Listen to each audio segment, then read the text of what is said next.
The only thing we ask of you, and we'll ask you, we'll tell you now, so you have it while we are airing.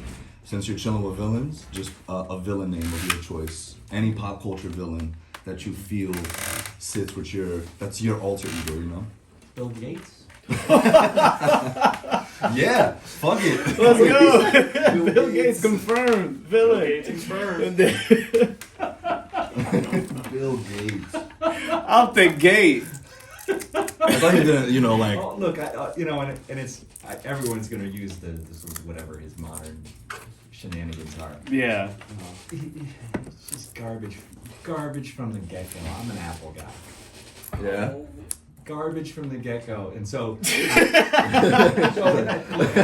get it. Like, that's not. But it's been a remarkable thing to watch because one could argue today that Apple's ascendance is confirmed, Right.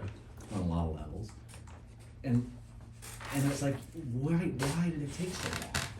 Right? Why were people, going to the start button to end their session? Like that kind of weirdness. Yeah. So it was like an interface problem. For Oh, me. yeah. And just the kind of, and so that's been my fun. But are we all ready to record? Bill Gates in the house. Bill Gates, no shirts. Bill Gates, no sure. Topless Bill Gates. That's a villain if I ever heard. Oh. Yeah. But wait, he's just a villain for that reason? Because of the first interface? It was more, he sort of squandered his lead, right?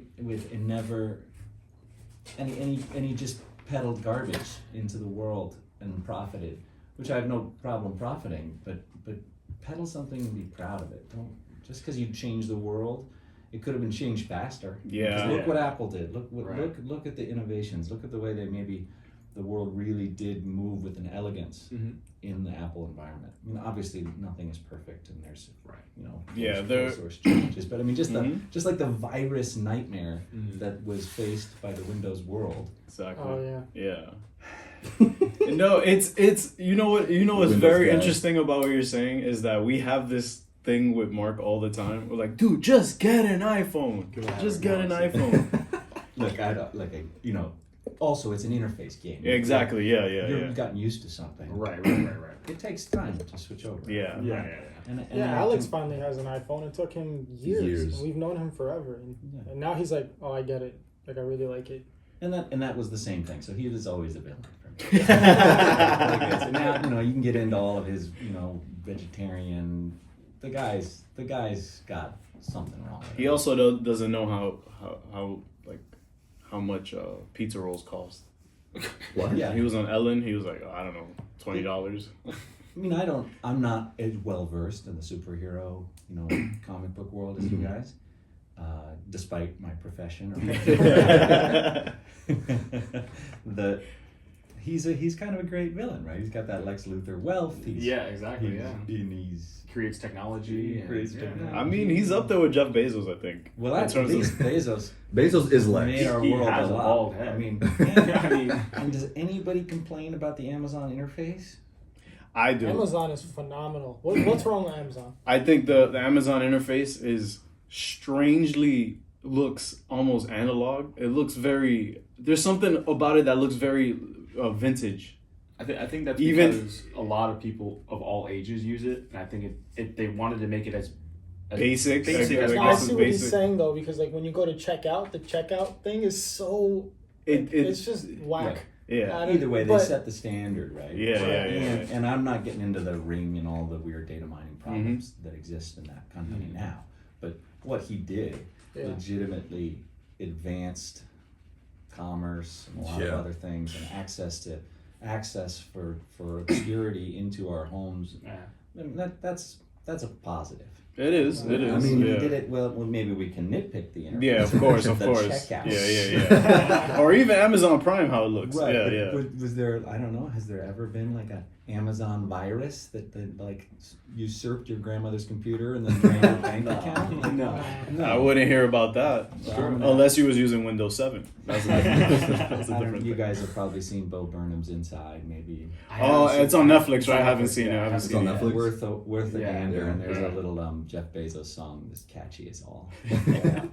So Yeah, my friends are huge into Bo Burnham, so like they were like loving it. I still haven't checked it out yet. I gotta check it out. You know, I'd never heard of the guy. Mm-hmm. Sat down because a friend of mine who rarely recommends things Said watch this, yeah. watched this, and I was like, what am I watching? This is weird. And I was blown away by just the auteur nature of it and the power that one person can have creatively and inspire people. Mm-hmm. I mean, that's It's tough. a glorious. We are in a glorious time when that's happening. Especially when it's so, not that it's easy to create, because I don't want to just throw it out there like that. When it's so accessible, because that's another thing that I think is important, especially when it comes to creativity, that you have somebody.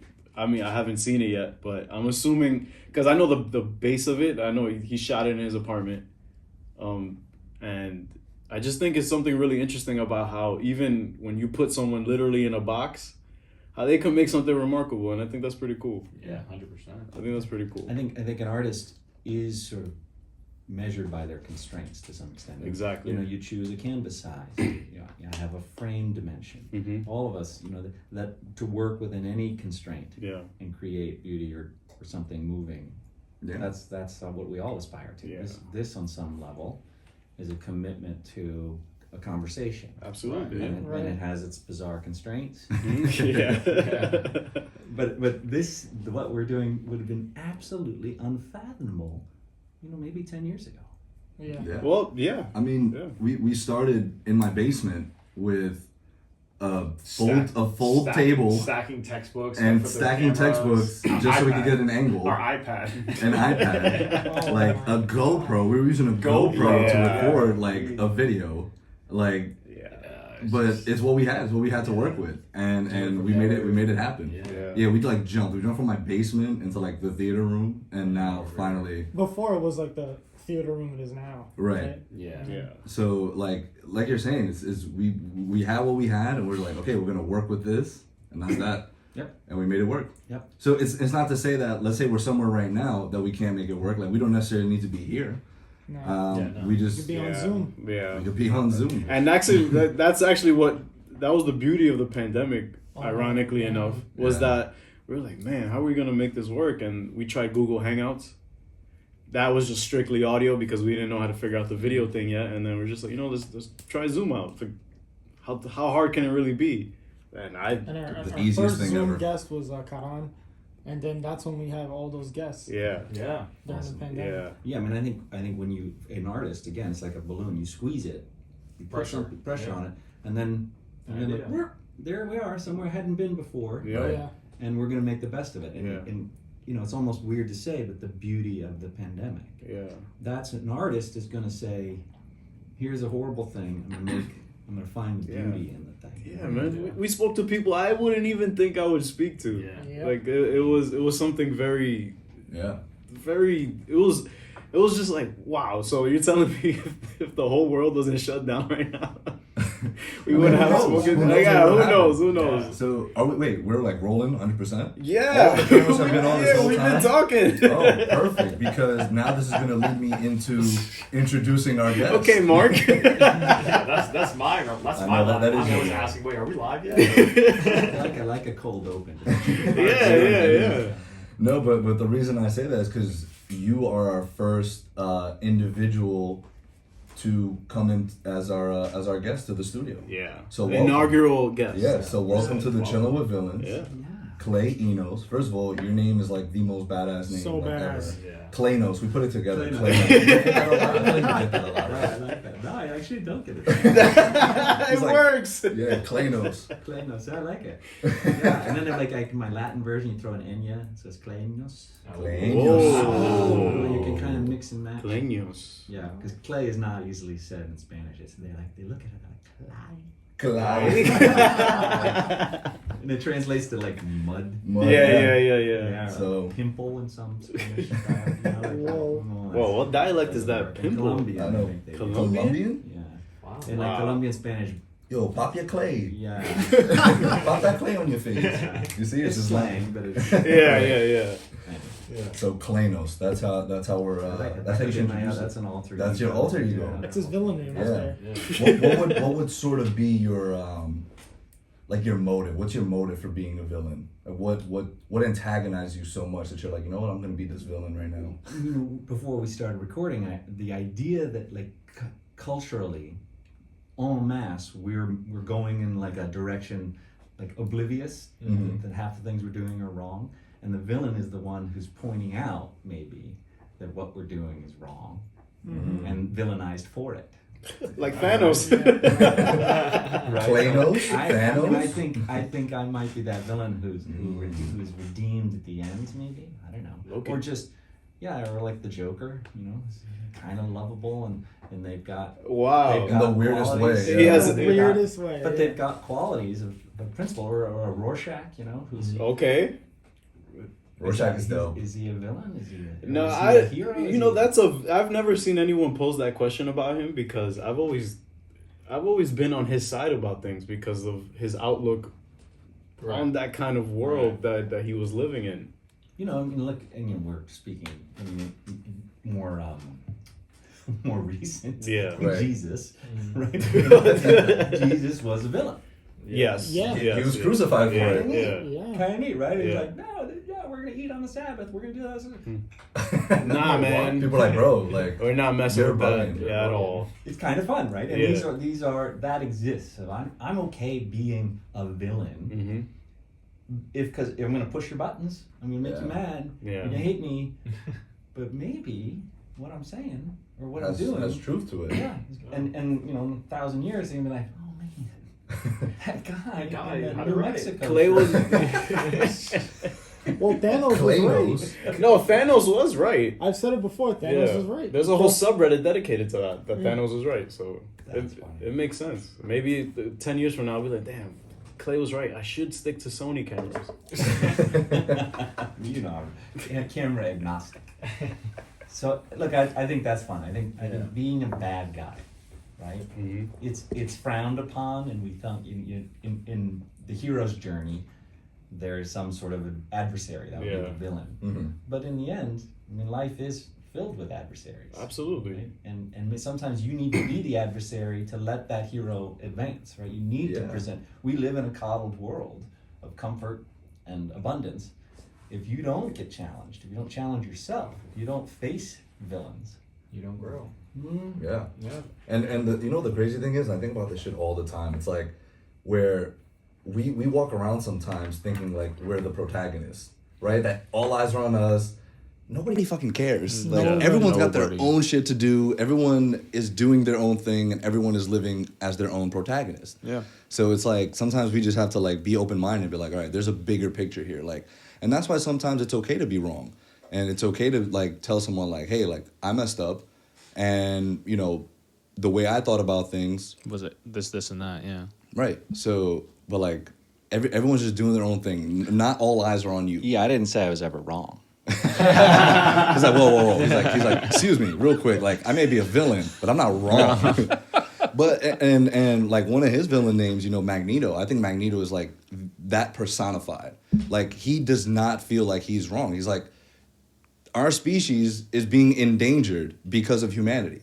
He's like, how am I wrong? I just want to be, either equal to them or be above them, because I've been below them for so long. Right. Yeah. Right. And I have all this power. Like, why do I need to be below He's just these harsh fucking about it, humans? and people didn't like that. So. Right. So that's why it's like the Professor X. Like, there's always that. It's like the same thing with them. It's like Professor X and Magneto. It's just very much like, you Yin know, and yang, kind yin of. and yang. Exactly. That's all life is. Yin and yang. Dichotomies. Dichotomy. Yeah, which I like. That's fun. That's fun. Yeah, and That's so always you're fun. always going to be on one side or the other. Can't please everybody. I guess my superpower then would be infallibility. He's like caring. That's my superpower. I care too much. No. It's like, you know, on the job resume, it's like, oh, what are your weaknesses? It's like, I work too long, work like too Dwight hard. in the office, he was like, give me 3 qualities about yourself. Hard worker. And he just keeps going. Yeah. But it's just like, oh, what are your faults? Like, my faults are that I care too much. Oh, that was Michael Scott. Oh, He was like, yeah. I think care too people much. are. He's like, is it better to be fear or love? I think people would be scared of how much they're gonna love me. People are going to be scared of how much they love me. But, so Clay, I mean, I'm sure people already listening know that you're an on-set photographer, but if you'd like to obviously just elaborate more on that. The floor is yours. Yeah, I mean, every movie of a sufficient size, even TV shows, have a unit photographer or still photographer on set, and we sort of wear multiple hats. We're telling the story of the film or movie as best we can, just slightly off axis from the movie camera. We're also, especially on the larger films, thinking about the marketing and getting ahead of that. Sometimes it's just as routine as photographing props so the toy makers can make appropriate replicas. Right? So it's this kind of multi-dimensional, nonstop effort where you're trying to stay out of the way when you're telling the story, and then supplying all the needs of all the various marketing arms of a movie, otherwise. And the director pointing with the actor, right? Everyone's seeing those shots. Yeah, Right. yeah. Those are the money shots. Yeah, exactly. You're like, So you're telling They me work so well together. So Ben you're Affleck telling and- me that you're responsible for me being almost completely convinced about Ben Affleck as Batman? Like that first shot of him in front of the Batmobile, is that you? Yeah, it was me and Zach, right, and Larry. There was a team. It's a that was whole- probably, it's a whole thing, Oh my God! yeah. Not only that, I think it was done twice. I vaguely remember having to do it again Yeah. because something had happened or whatever. Some new photos were just released, by the way. Yeah, I think Patrick shared some. Right? Yeah, from that shoot. Yeah, It's like- but it was essentially a first look, right? They wanted to get Yeah, some first because look. it's like my wallpaper.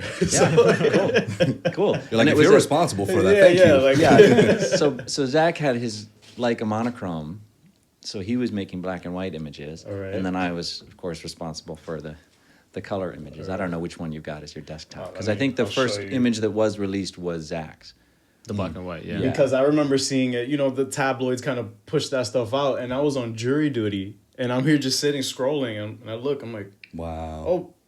oh, yeah, this works. I like I'm this. watching this. Yeah, I'm watching this. Yeah, literally. So that's what you were doing on jury duty? Like, you Wow. should be No, paying not doing your attention. civic- Bro, I was sitting waiting for them to call my name. Oh, okay. Okay. If you want to say that. First looks are part of usually a still photographer's responsibility, or when we're participating, and when you're talking about Zach and Debbie and those guys, they give it a lot of thought.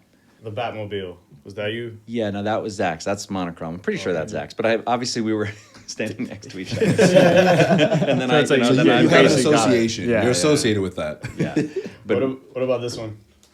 Did you do this? Did you do that this? looks like it's a toy.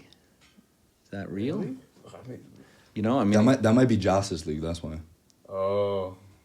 that could be. Delete. Throwing it in the garbage. No, in the end, right.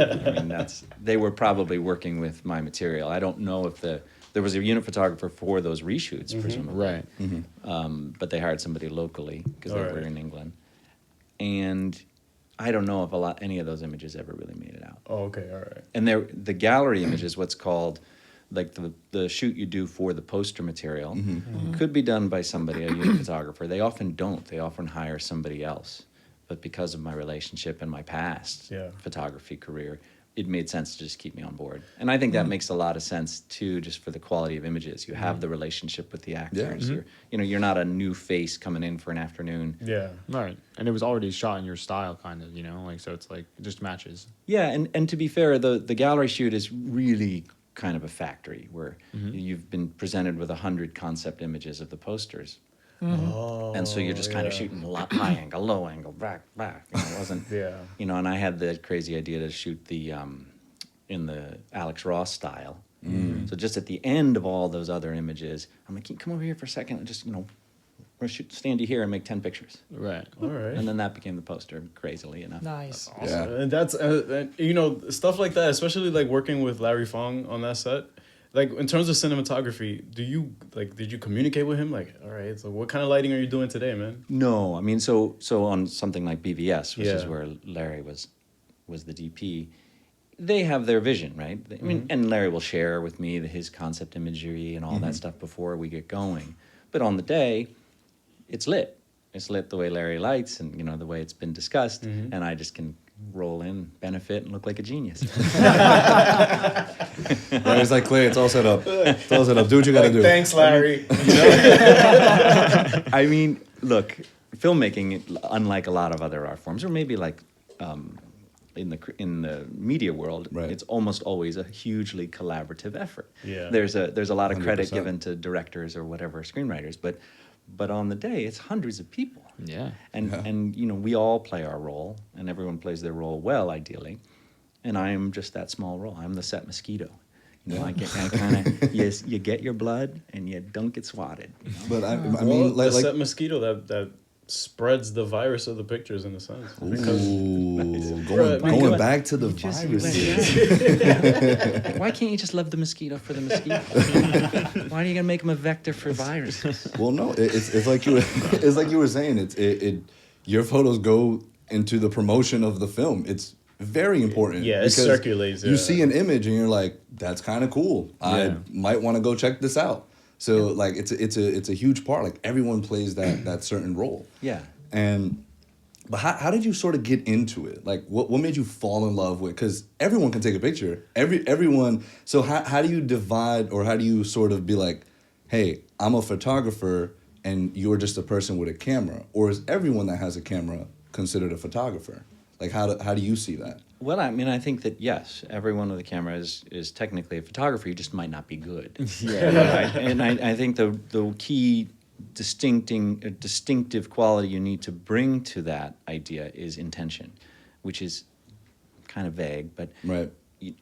you hear people say like, I'm not very good. I'm like, because you haven't sure, you just picked up the camera and you took a picture. You weren't thinking, you weren't moving with intention to say, no, this could be better, or I'm going to make that picture from 6 different angles and then evaluate it and be critical. Like, that is what distinguishes one photographer from another, right? We all have unbelievable tools Right. of photography in our pockets. Yeah.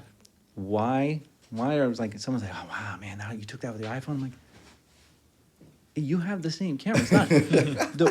What was just me being attentive. Yeah. Me, you know, maybe I have some more experience, but in the end, it's like I'm moving with the intention of making a quality photograph. Right. Right. And so that is what, and you know, that's photography. Think about anything. This, right? You intentionally invested in something, your time and energy towards quality conversations. Yeah. That's very true. Otherwise, well, Right, because there's always that conversation of like, oh, like podcasting, like anyone can do it. I'm like, bullshit. Nah. I call Yeah, bullshit. yeah. No, anyone Like- can do it, but you just may not be doing it well. Yeah. Which is basically like, And you're Yeah. constant every time. Like, this is a new Right. threshold here. Now I'm in person with you guys, not a Zoom, whatever. So now the bar gets raised, and you're constantly striving to be better, and you're doing it intentionally. Yeah. I think there's a lesson in there. The Yeah, I intent, always the tell these guys intent. about the intention of a director, of an artist, and stuff, like how important that is, especially when I'm critiquing something. Like, what were they really doing with this? Yeah. And like, Yeah. what is the message? Like, what is the bigger picture, or what are they trying to convince me of? Like, all these factors that really dial into art, I guess. Yeah. And Yeah, propaganda. In a sense. A propaganda in a sense, yeah. Maybe Yeah. they're both. Yeah. Ooh, both. That's right. But I mean, and what I want to, because, you know, obviously we follow each other like on Vero and everything like that. And I think Vero is such like a place of comfort for me for some reason. It's just like, compared to like Instagram, because like on Instagram, everyone's just posting like whatever. Yeah. And I think that's the thing about Vero is when everyone posts on Vero, it's posted with intent rather than, because a lot of people that are on Vero are creatives. So they're like, I'm going to, you know, post my photography here. I'm going to post my cosplay here. I'm going to post my music on here. I'll post my stream on there. I just thought about that right now. Start using Vero. Yeah, there you go. But it's like, I think that's where it differs from every other place, every other social media kind of aspect, and like Instagram, right? Unfortunately, we have to use Instagram because that's where a majority of our followers are. Sure. Yeah. And it sucks because we don't necessarily want to just be like, oh, like we need to get our followers up, but in a sense, that's the only way we'll sort of overcome and be able to actually profit from what we do. But it's not to say that that's what we're looking for, because we could do this for the rest of our lives, never profit from it, and still love it, because we just love to do it. Right. Yeah. That's the intention. Yeah, Right. And similarly, the intention of Instagram is to mine your data and be a billboard service for the world, right? And a lot of people have messages they want to put out there on those billboards.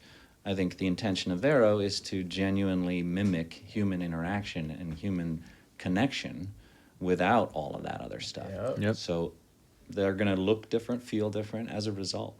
And I think you know, some of those early iterations, like the Facebook and the Instagrams or whatever, it's all Facebook in the end. Yeah. It is, That's so true. Literally Yeah, bought everything. literally so- bought it. yeah, but they're sort of born of a legacy system. Yeah. And I think Eamon and what Vero's doing is trying to sort of smash out of that. They're fighting network effects, of course. I mean, basically the whole planet is connected to Facebook. But those little voices, right, those little contrarian voices are the ones I think that matter. Right. And they always did, right? In all of, Yeah, of even course. on all artistic endeavor, Yeah. it was the freaky artists, you know, that we still talk about. Yep. 100 years, 200 years later. Right. Yeah, you just brought up Marcel Duchamp. was Broken glass here. Yo, see that? That's art. I did that. I did that. Bringing it to the MoMA. I did it on purpose. I was like, yo, I'm gonna hit it at such an angle that it's gonna fall in a certain way and shatter the way I wanted it. It's perfect. It's my intention. It's finally It goes back finished. to my intentions. Yeah. But so, do you feel like social media, because we know it has its sort of, you know, cons, but especially in the field that we're all in, would you say it does more positive than it does negative? And depending on the form, I guess. Look, I think humans crave connection. Right. And for time immemorial, it was this kind of connection. Yeah. Right? Guys sitting in a room, gals, whatever. And I think it scales you know, it changes when it varies, right. scales, right? So, and I think there are human foibles that are being exploited at scale. And so I would say, yeah, net positive, because it mimics, you know, humans want to connect, and certainly it's incredible. And our voices can be amplified, and we can hear voices that we would never have heard. So yeah, you can find the silver lining of this stuff. But I think I would rather see it in the form of a Vero that isn't built on a data mining, advertising based kind of cacophonous mess. Yeah. And I think that's why Vero is moving so slowly and deliberately, because that's hard to do. And It is hard. Yeah. Yeah, because I remember when we spoke to Eamon, I asked him, I said, do you ever plan on even having that kind of system that Instagram has, where they have ads, or they have a marketplace? Algorithm. Like the whole algorithm thing. And he goes, no, like, again, the intention is to have a free space, in a sense, where you can share your art and actually connect with people. Because that's his whole mission. Remember, he said that. That's in the mission statement. So it's like, he's not gonna like change it up just for what we were just talking about. More people joining Vero. It's like, no, he's gonna stay true to what it is. And if people grounded, and if people want to be a part of it, they're more than welcome. I mean, consider you only have so much time on this earth, and I'm already overwhelmed with like the people I encounter on Vero, which is my only social network. Right. So other than my phone book, Right. right? Your phone contact's right. Yeah. and it's offered me this kind of opportunity, which Right. is hands down more engaging and interesting and for me invigorating than all the breakfasts I've ever eaten or whatever.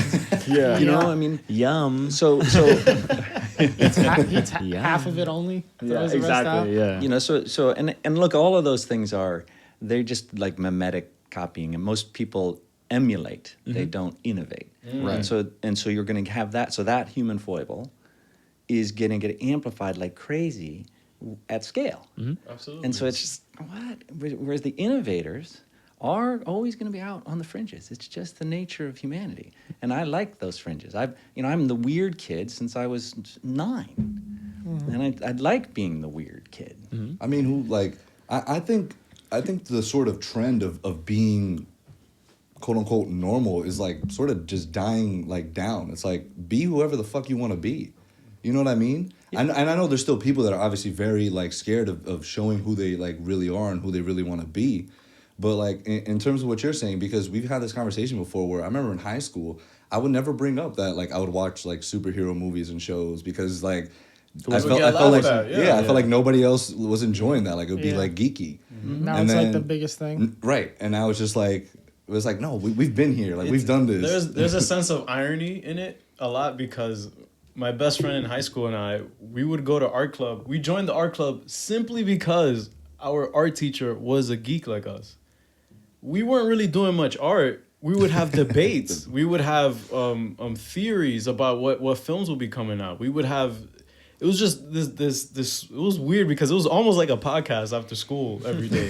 After school podcast. Yeah, and I would just Nice. we would doodle on things and all that, and then he had this iMac, the new iMac that had come out at the time, and I'd be the movie guy on IMDb, just going, yeah, look, it looks like this is in production and stuff, and then like we would just kind of like it's incredible how then I wasn't really open about. Oh yeah, did you guys check out Spider-Man 3? So I mean, I'm not as versed in this world as you guys. Right. But so you were, I mean, you're younger than me too. It was kind of, you were shamed for liking superheroes and comic books. Yeah. Yet they've been around for 85 years. Yeah. Like, it's not, Yeah, what it's was weird. that about? Or is it just because the dominant culture was on? Exactly. Well, it's because like when you see people on TV and in movies who like these kind of things that we're talking about, they're like always the ones who are getting bullied. They're always the ones that are like walking around with like overalls on. That was just the and stigma. shit. The stigma. Yeah, of the the stigma. culture. The Yeah. stigma was just wasn't cool, quote unquote cool. Yeah. You know. It was considered weird. It was considered Yeah, like a dude called me in school, like a jock, was just like, "You're like a cool nerd," and I'm like, "What?" Yeah, Right. it's like a backhanded compliment. Or you're right? just a cool guy. Like Yeah, I was just Right. like, or I'm just cool. Okay. I have my hobbies and interests, Yeah. and you have your hobbies and interests, but Right. we can still have a conversation. Bro, I remember going to school when Watchmen came out. Like at the cafeteria table, yo, did you guys see Watchmen? And they're all just like, what the hell is that? What are you talking about? I'm like, oh, all right. Yeah, even though He even though loves watching. Yeah, Absolutely that's like, adores Watchmen's Watchmen. amazing. It's the first comic book I ever read. Oh wow. I mean, you don't What need did to you- read anything after Where that. is it? What did you? No. It's right there. Boom. Yeah. It's right there. Boom. It's right there. It's right there. I actually thought when we went to make the movie that like we were gonna just smash the genre and be like, all right, move on back to something else. You know, let's go back to Star Wars or I don't know. Like, Oh, right. Yeah, Yeah. I didn't realize that it was Kind of. just ahead of its time on that. Really was. Absolutely, and I think a lot of that Zack's much, yeah. movies are honestly. Yeah. I mean, Yeah, I mean, I can't wait for him to do the Fountainhead one day, yeah. but culture's not ready. They're not ready for it. I mean, do you ever ask Zach, like, or like not asking, but you're just like, dude, like you're out of your mind. Like what you're trying to do right here, like you are. Well, no, because what you it's He'll get you know fired. when you no. are you questioning me? No, the point is like that's where you want him to be. That's where you Yeah. want we want to be at the fringes of the culture, Pushing it, yeah. I mean, we don't go to war, you know, for the most part, right? You had very few choices, you know, 400 years ago. You were like a soldier or a Right. farmer, yeah.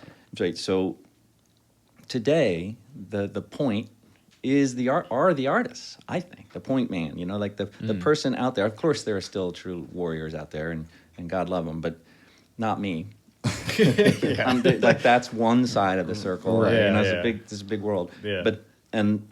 But artists are pushing out there, and they Yeah. have to be out of their minds. Otherwise, you just stay in the warm mud, and it's nice, right? You Yeah. got to be out there pushing boundaries to move us forward. Like I agree. the Paul brothers.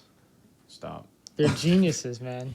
Look at No, what they're doing. I agree with him. They finessed social media to the point where they can fight Floyd Mayweather. And make money no matter what they win or lose. Everyone's a boxer now. Everyone's a boxer. Everyone can just box. You See, two that's the versus thing. all the same. Yeah. We have to be careful though, because a lot of what happens is right.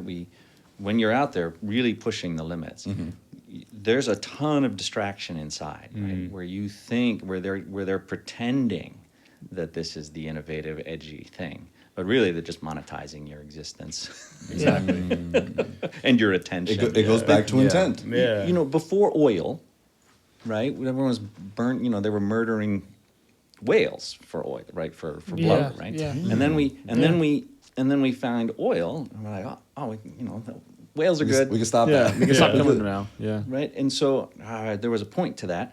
But That always happens. yeah, like we have to be careful that we widen the veil of how we look at things, because we can get too sort of caught up in our now and think that we're edgy, but in fact you're Just an asshole. yeah, well, you're just being used. So we've got a new thing to mine now. So oil, great. Attention. Now, attention, a thing that was only sort of happened when you were in front of a book or whatever. Now they can mine it.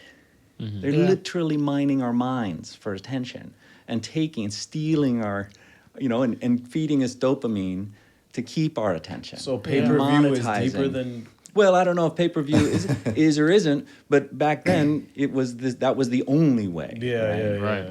But so now it's ubiquitous, and Yeah. billions and trillions of dollars are being spent to mine our attention that before, right, didn't exist. There was no. Our brains are now the new oil. Yeah. What is going on? I don't mean to get like deep or depressing. No, but, like, this is fine. That is Love the it. point of this. but like, imagine, so it was whales, and then it was oil, and now it's our brains. Like, Yeah. where's that going to go? well, absolutely. When do our brains get to be the whales and they just leave us alone? It's like, when was the last time when was the last time you were like, oh, you know what? I'm just gonna leave this home for the day. Nope. Never. Never. Nope. Or right before bed, what are you doing? You're scrolling. First thing when you wake up. First That's thing when bad you wake sleep up. hygiene. That's bad It sleep is. hygiene. I've been sleep trying to hygiene. read before I go to bed. How It has long not did been that? working. Yeah. No, it has and hasn't. It depends on the day. But that doesn't necessarily mean I'm on my phone. I mean, just watching something. Right. But I want to get in that habit of just like staying off of that, because you're right. It's just something that comes naturally now, and that sucks. Yeah. It's like, especially because we grew up and we didn't really have this, right? We were outside. We were doing things outside. Yeah, as at kids. least if you were born in the 90s, you were more or less outside for Yeah. the first half of your youth. Yeah, Oh, so yeah, we're for all a 90s while. babies. And so by that's the way. totally We're all cool. 90s. I like to think I'm a 90s baby. Nice. I was here for it. So if that's the case, right? There's this whole new landscape that's being exploited and explored, Right. and there's innovations that are happening in Right. there, and all legitimate. But if you're gonna be still pushing the limits, you need to see it and then go out and find the fringe. Go find the fringes, and be the freak. Yeah. I mean, you know what? And just a real quick point about the social media stuff. Have you seen The Social Dilemma on Netflix? I heard it was fantastic. Fantastic. I started it and then I'm I was sorry. Like, I have seen Yeah, yeah. It's just the fact that they said it in the documentary or the I think it is documentary, but classified as that. But it's like the people who make this stuff don't let their kids on it because they know what the fuck this is. They know what they're making. Yeah, they like know what they they're cooking know. up. So that should tell you everything you need to know. Yeah. Like I'm not if I have kids in the future, I'm not getting them a fucking phone, a smartphone, like until they're I don't even know. Like, it's like I'm just gonna give you a razor, like a flip phone. Oh, give him a Nokia, man. Yeah, no- I was like, Indestructible. what? Yeah. Is your kid gonna shave? I was like, no, like like the razor flip phones, Motorola. I was They, like, they do they sell even make phones those? now. They sell phones now that are like brand new, but they don't have like technology. It's just to call. Yeah, because it's just like I just like a the fact that potato. they aren't letting their kids have it until they reach like high school or college or something that should tell you It's telling. everything you Very need to telling. know. Like kids don't need an iPad when they're 2 years old to play kid games on it. Get them a fucking board game or something. I don't know. Like Have I him don't play know. Monopoly. Yeah. No, hop them up on Pharma. Calm that kid down. Jesus. No, I mean, Johnson & Johnson, your ad goes here. but and look, we can sit on our high horses a little bit because that right. documentary in particular, everybody who saw it was like, man, and no one changed it. Yeah, exactly. Yeah. Exactly.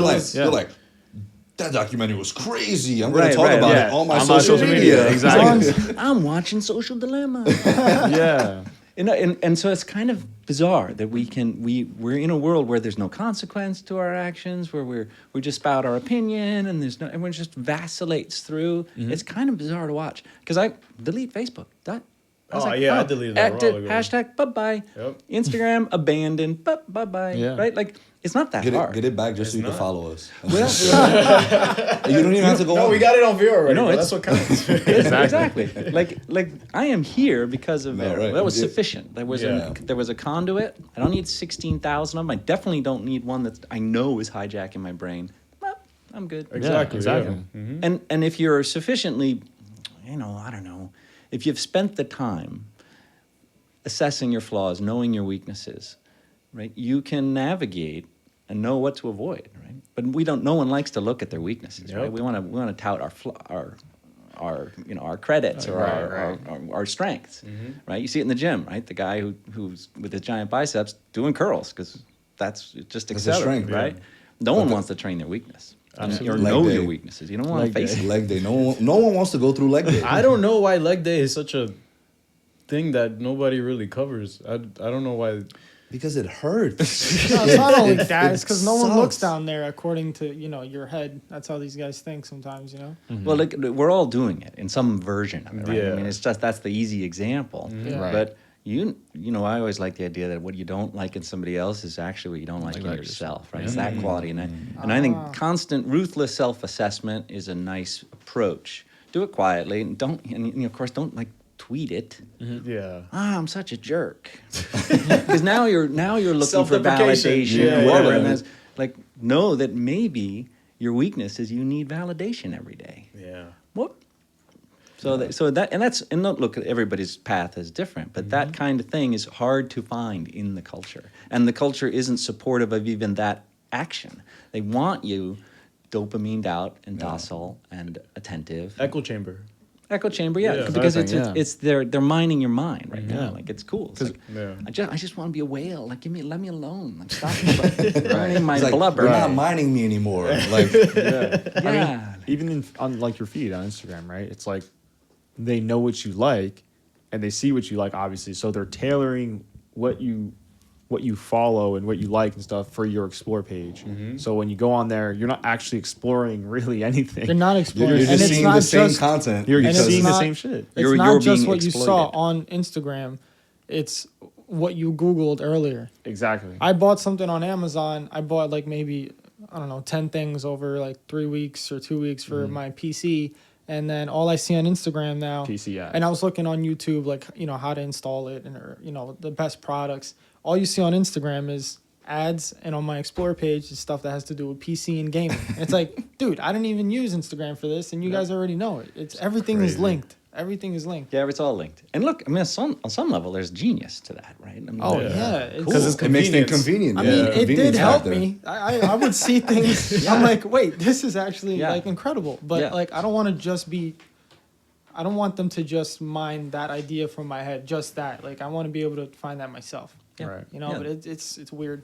Yeah, there's the hunter gatherer in you is sort of unsatisfied. It's all right. You Yeah. just- Yeah, because it's not the same. It's almost like finding it's almost like finding the perfect focal length for me when I film stuff. It's just like 85.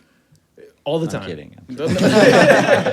He was like, "Oh my god." I'm like jotting it down. 85. Shit, I'm 18 to 55. Damn it. No, but it's like finding that sweet spot that you don't. That's what I actually texted these guys in the group chat about it. I'm like, do you guys ever have that moment where you have like a eureka moment where you figure something out? Yeah. Where it's just like with no use of the internet at all. It's just right there on the table. From your own mind. From It your just own came mind. from your Like, own, like, I was creative- editing something the other day. I'm just like, oh, I got it. Cut, paste. Yeah, I mean, there's a biochemical reason for that. Like, boredom is when those things settle. The myelin sheath forms around the brain cell and gives it permanence and allows for the connectivity, the synaptic connectivity of disparate ideas to be to channel and find those things that are wholly formed. When you're constantly bombarding yourself with new inputs, that myelin sheath doesn't form. You are adrift, and you are a pawn of the power brokers that are, exploiting you. Right. So that quiet time is vital for our creative energies, for our proper brain development, which you may or may not care about. We certainly do a fair amount of inebriated brain damage. Yeah, for sure. There's time and place. But quiet time doesn't exist anymore. No. No. In quiet time, you had an epiphany. I mean, Yeah. if that doesn't tell you a little something like maybe I need some more quiet time, more epiphanies, better life, Listen. more creative. I love being in my cave of desk. Because something that I tell these guys all the time is just like, sometimes I have a watch list of stuff that I want to see, but I just go back to the stuff that kind of fascinated me either as a child or as a young adult. I'm just like, all right, maybe I could pull something from this. That's the stuff now that's being put out isn't exactly tailoring to what I want to do. So maybe I'm still in an echo chamber in a sense. No, well, I like the metaphor of a cave, a cave, and that's where the creativity happens. I mean, there's a reason the cave paintings exist, but in the cave, because they weren't affected by weather and other things. Yeah. But you can imagine that the artists were busy all over the place, leaving their mark, and they would go into a cave, obviously deeper than they needed to go. Yeah, for real. to explore and celebrate, aspects of their life. Yeah. I mean, I think that's our ideal state. Yeah. But we have to just sort of overlay it into this cacophonous, fascinating, comfortable world. Yeah. Do you guys think it's also dependent on where we live, and like what? Because you're in New York City. You're in New York City. Most likely one of the definitely one of the busiest cities ever. So it's just like there's just constant moving, and like the jobs that some of us hold, it's just a constant work. And it's like your brain just can handle only so much at a time. You could be early to your job, but you always want to you always want to rush to that train that's right in front of you. Everyone's rushing. You want to make that train, even though you can wait another 5 minutes for the next one. You don't have to run. Or like me personally, I don't like sitting on the escalator. Standing on it. I like. I don't think anyone likes to sit there. Yeah, that would be weird. But I wouldn't like that. Because of course you'd be backwards too. Yeah, Be like, exactly. I'm just gonna wait till I start to feel my butt drop. Got it. Oh, nice. No, but you know what I mean. I don't Yeah, like to yeah, stand there. I like to walk because I feel like I'm always rushing and that comes yeah. with in my industry, like where I'm at right now, everything is rushed. Everything, it's like work, 10-hour days every day. And that's like the city life. And I feel like if you leave that, it'll be very different. Well, you don't necessarily have to leave it. You just find it, right? Maybe it's sit on that subway without your phone. Yeah. Have be in your thoughts. I purposely do that especially because you also don't get connection. He's like, actually, that's the main reason. Yeah, you can't. Yeah. Well, no, it is because No, when I lived in yeah. Harrison, I would take the Metro North, and what I used to do was listen to podcasts. Then Joe Rogan moved to Spotify. I was too lazy, never got Spotify. Didn't want to find another podcast besides us, and I just went on TikTok and watched these 10-second videos for 40 minutes straight. You know how many videos I would go through, and then I was like, wait, this is not healthy. Yeah. He even came in one day and said that, dude, TikTok is terrible. TikTok is a He's horrible. like, TikTok is bad. And it's obviously I still go on it, but not like I used to. And now when I come in and sit on the subway, now it's like a 25-minute train ride. I just sit there and I hear the train.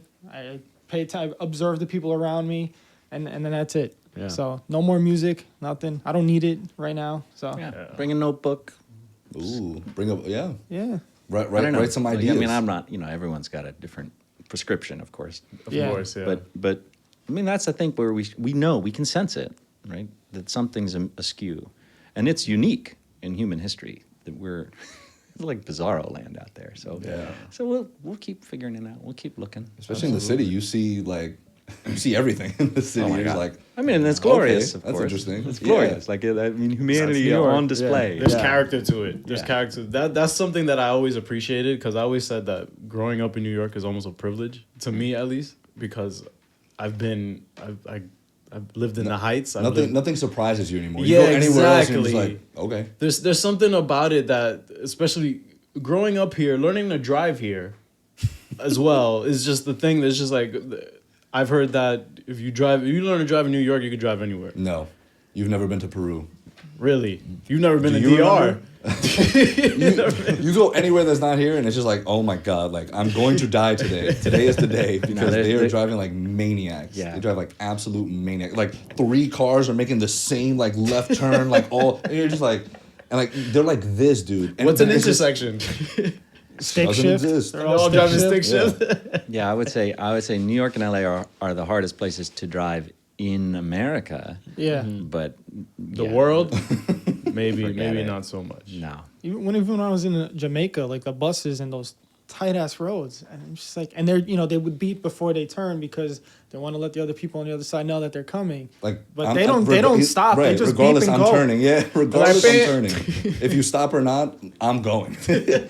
Yeah, I remember that Crazy. too when I went to the Bahamas. It's just like, but right, it's just I feel being in New York sometimes. It's just this like weight of just being in the city, and you see it on the streets. Like everyone's just moving. Everyone's out. Everyone Yeah, has like they're right. moving with purpose. Right. And then I remember because I studied abroad in Australia. And I remember being like that. My girlfriend and I, like, we would just like move, like we're out. We're like, you know what? Maybe we should Slow it down. slow it down. Yeah, yeah. Like let's go on their tempo, and it's just nicer. It's more just like, okay, like cool. And that's how they are over there. They're like, they don't get something done today. They're like, we'll worry about it tomorrow. I mean, arguably, what we were talking about with photography and intention, you can take that to walking, right? I mean, I think there's a famous guy, I can't remember his name, but he has walking meditations. And so you can bring the same intention to your commute, to your whatever it is. Yeah. Right? Just as soon as you engage, instead of just tick-tocking your way through the day, Yeah. right? Stop. Whoop. Even if it's 10 minutes, Yeah. that's huge. Yeah. A little bit. An epiphany can happen fast. Listen, I love it. I love it when that happens. Even when I'm watching something. Like I remember watching, like I told you, I was watching Mission Impossible Fallout the other day. And I'm just like, holy crap. Tom Cruise is literally trying to kill himself for my entertainment.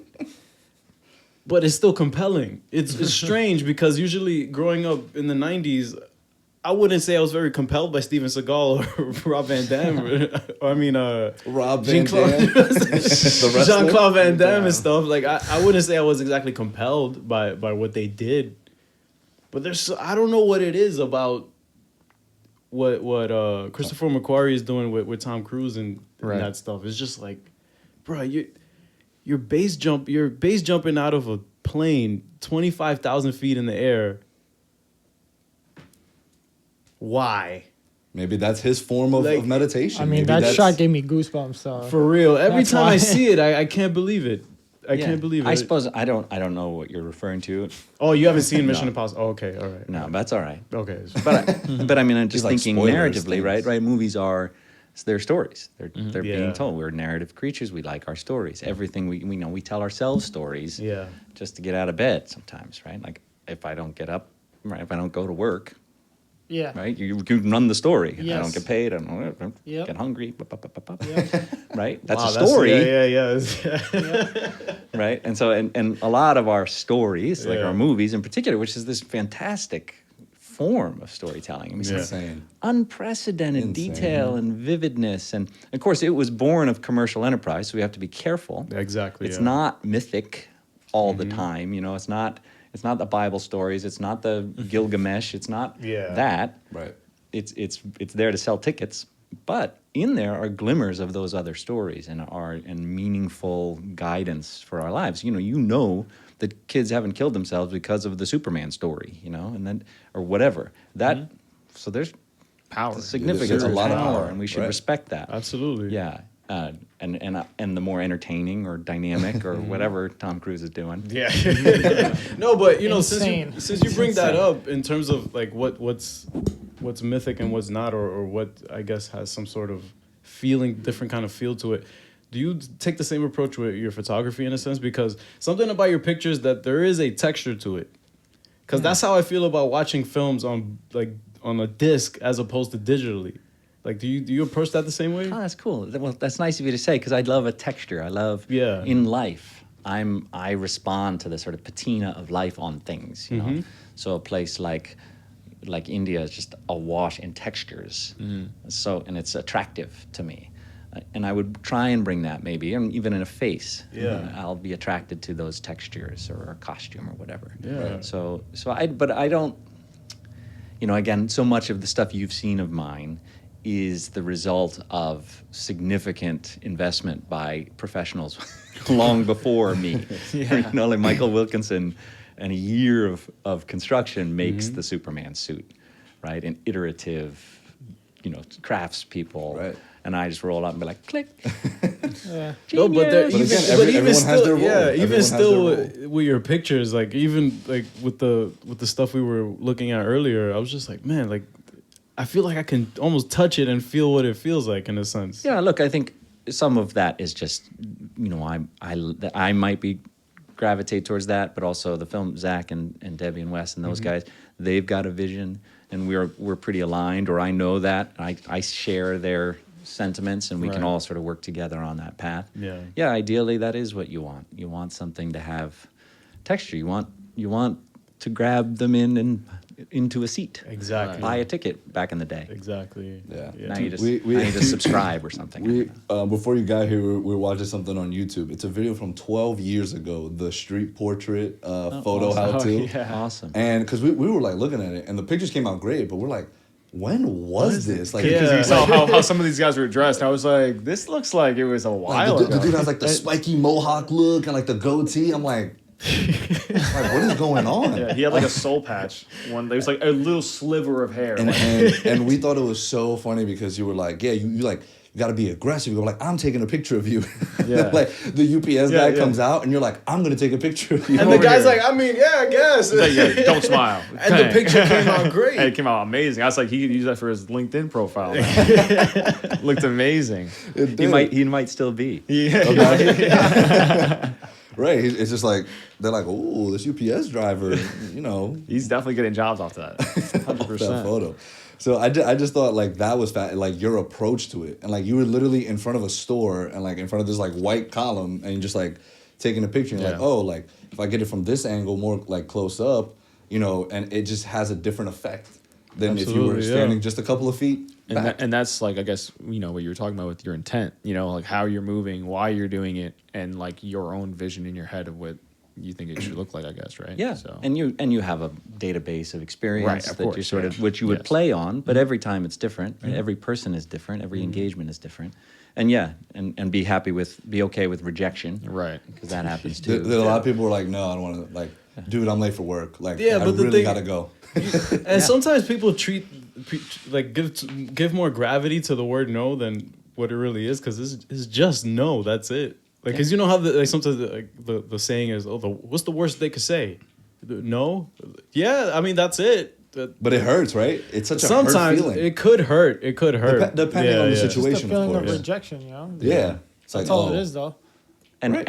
and I mean, you know, you don't just get out of bed or you know, as a kid, you have to fall to learn to Yeah. walk. Yeah. Falling is part of walking. Yeah. But when you No fall, you is- look at your parents' reaction, But and you no- see them freaking out. But no is part of yes, right? Yeah, like it's, yeah, they're yeah, not. yeah. It's like dichotomy again. Like you're. It's to get there. Yeah, it's to get there, and it makes yes feel better too. That's So it's exactly not- what I was yeah. going to so say. Don't and where you want to hang nowadays, everyone's a victim, right? And everybody's oppressed, and everybody's got problems, and there's a community down there being like, yeah, that's what we're all here. When back in the day, you fell, or you were you know, shit on some way, victimized. You were all by yourself. The only way back out was back towards the light and carry on. But now there's a whole industry sort of taking advantage of this little space, and no one wants to get back up again. No one wants to feel rejected. Yeah. Because rejection is part of life. Now they go, oh, I'm part of the rejection crowd. Oh, I know the feeling of being rejected. And it's this whole world, and you're like, no, this is temporary. I'm still Right. going up. It's Exactly. okay. Because there's people Yeah. that stay there. They Yeah. stay in that sort of rejection, and they're like, "Oh, you got rejected too, cool." So like we're the rejection crew. Yeah, and I mean, on some level, you guys were the nerds, and you found each other, and And you're now we're cool. supporting each other. Now you're cool. Now you're cool nerds. Yeah. Cool nerds. Now So, we're cool nerds. so I'm not sort of maligning it, but I just recognize that that's happening. Like there's that being shit on is generally temporary. Yeah. Yeah.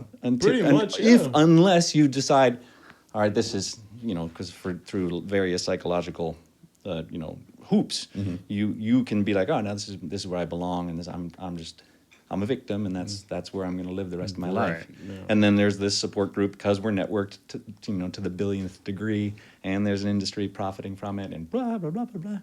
Like, keep going towards the light. Yeah, That is our calling as human beings is positive, forceful adventure, right? I mean, is it? I hope anyway. I don't mind that kind of mantra because it kind of gives like you said, the light and the bleakness that is the world currently, in a sense, because you still have to like kind of navigate your way around the negative to the point where I'm telling you, there's times where I go on Instagram and it's just to check on these guys. And I tell them all the time, like, I only have this app for y'all, like, to check in and stuff. But outside of that, there's so much negativity on it. Well, it's just that I don't think the world's actually bleak. Like, it's more comfortable than ever. We're empowered with technology to sit comfortably and make incredible quality audio. Or we can make this ASMR. Oh, don't get me started. Enos. No, wait, Klenos. And I'm just gonna let you guys know how important it is to. I got my like ASMR jitters. I got was lost for words. Right. I've never given ASMR to myself. It's like, listen back to it in 0.5. Listen, check that out in 0.5, man. Yeah. 1.5. Anyway, so there's an industry of negativity. Yeah. And because life is hard and you are going to be shit on, you have to realize that that's temporary. But instead you get down there and you're like, you feel shitty and your brain is at a weak point. Yeah. And there they are. It's like the devil just embracing you, and you have to just be like, no. I'm going up there. I'm going up there, right? And it's like picturing the scene in Batman vs Superman when young Bruce falls in, and you got to go back towards the light. Yeah. Right. Yeah.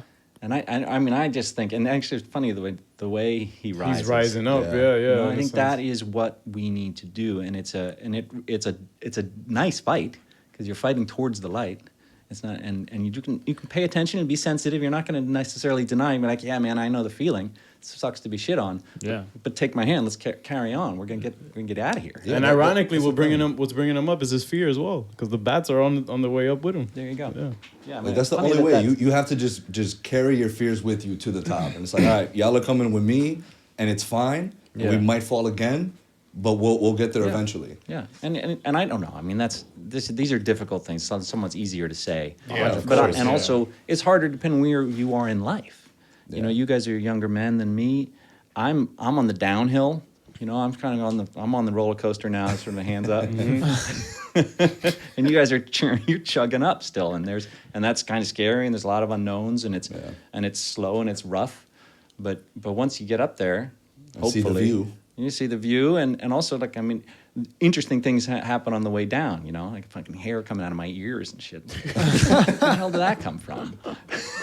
Were you just like when you got your first grade? It's like reverse puberty. No, it's like, a friend of mine says we're hair candles, and it's like falls off your head and starts showing up lower. Wow. Oh, wow. Yeah. it's So look like- forward to that, gentlemen. That's on the downhill. Damn, But you have a choice. You can be like closing your eyes and screaming, or you can be like, Let's do it. Yeah. let's do it, right? And that my spirit is such that I'm going. Come on. 100%. Yeah, that's What a are we great doing? way to go about it. Yeah. like, you're still here, and I feel like you believe you still have a lot to accomplish and a lot to do. Just getting started. There you look go. at that. We're gaining speed. Yeah, It's exactly. like I have hair in my ears now, but I'm just getting started. Like, this is what we're going towards. You make a choice, right? Yeah.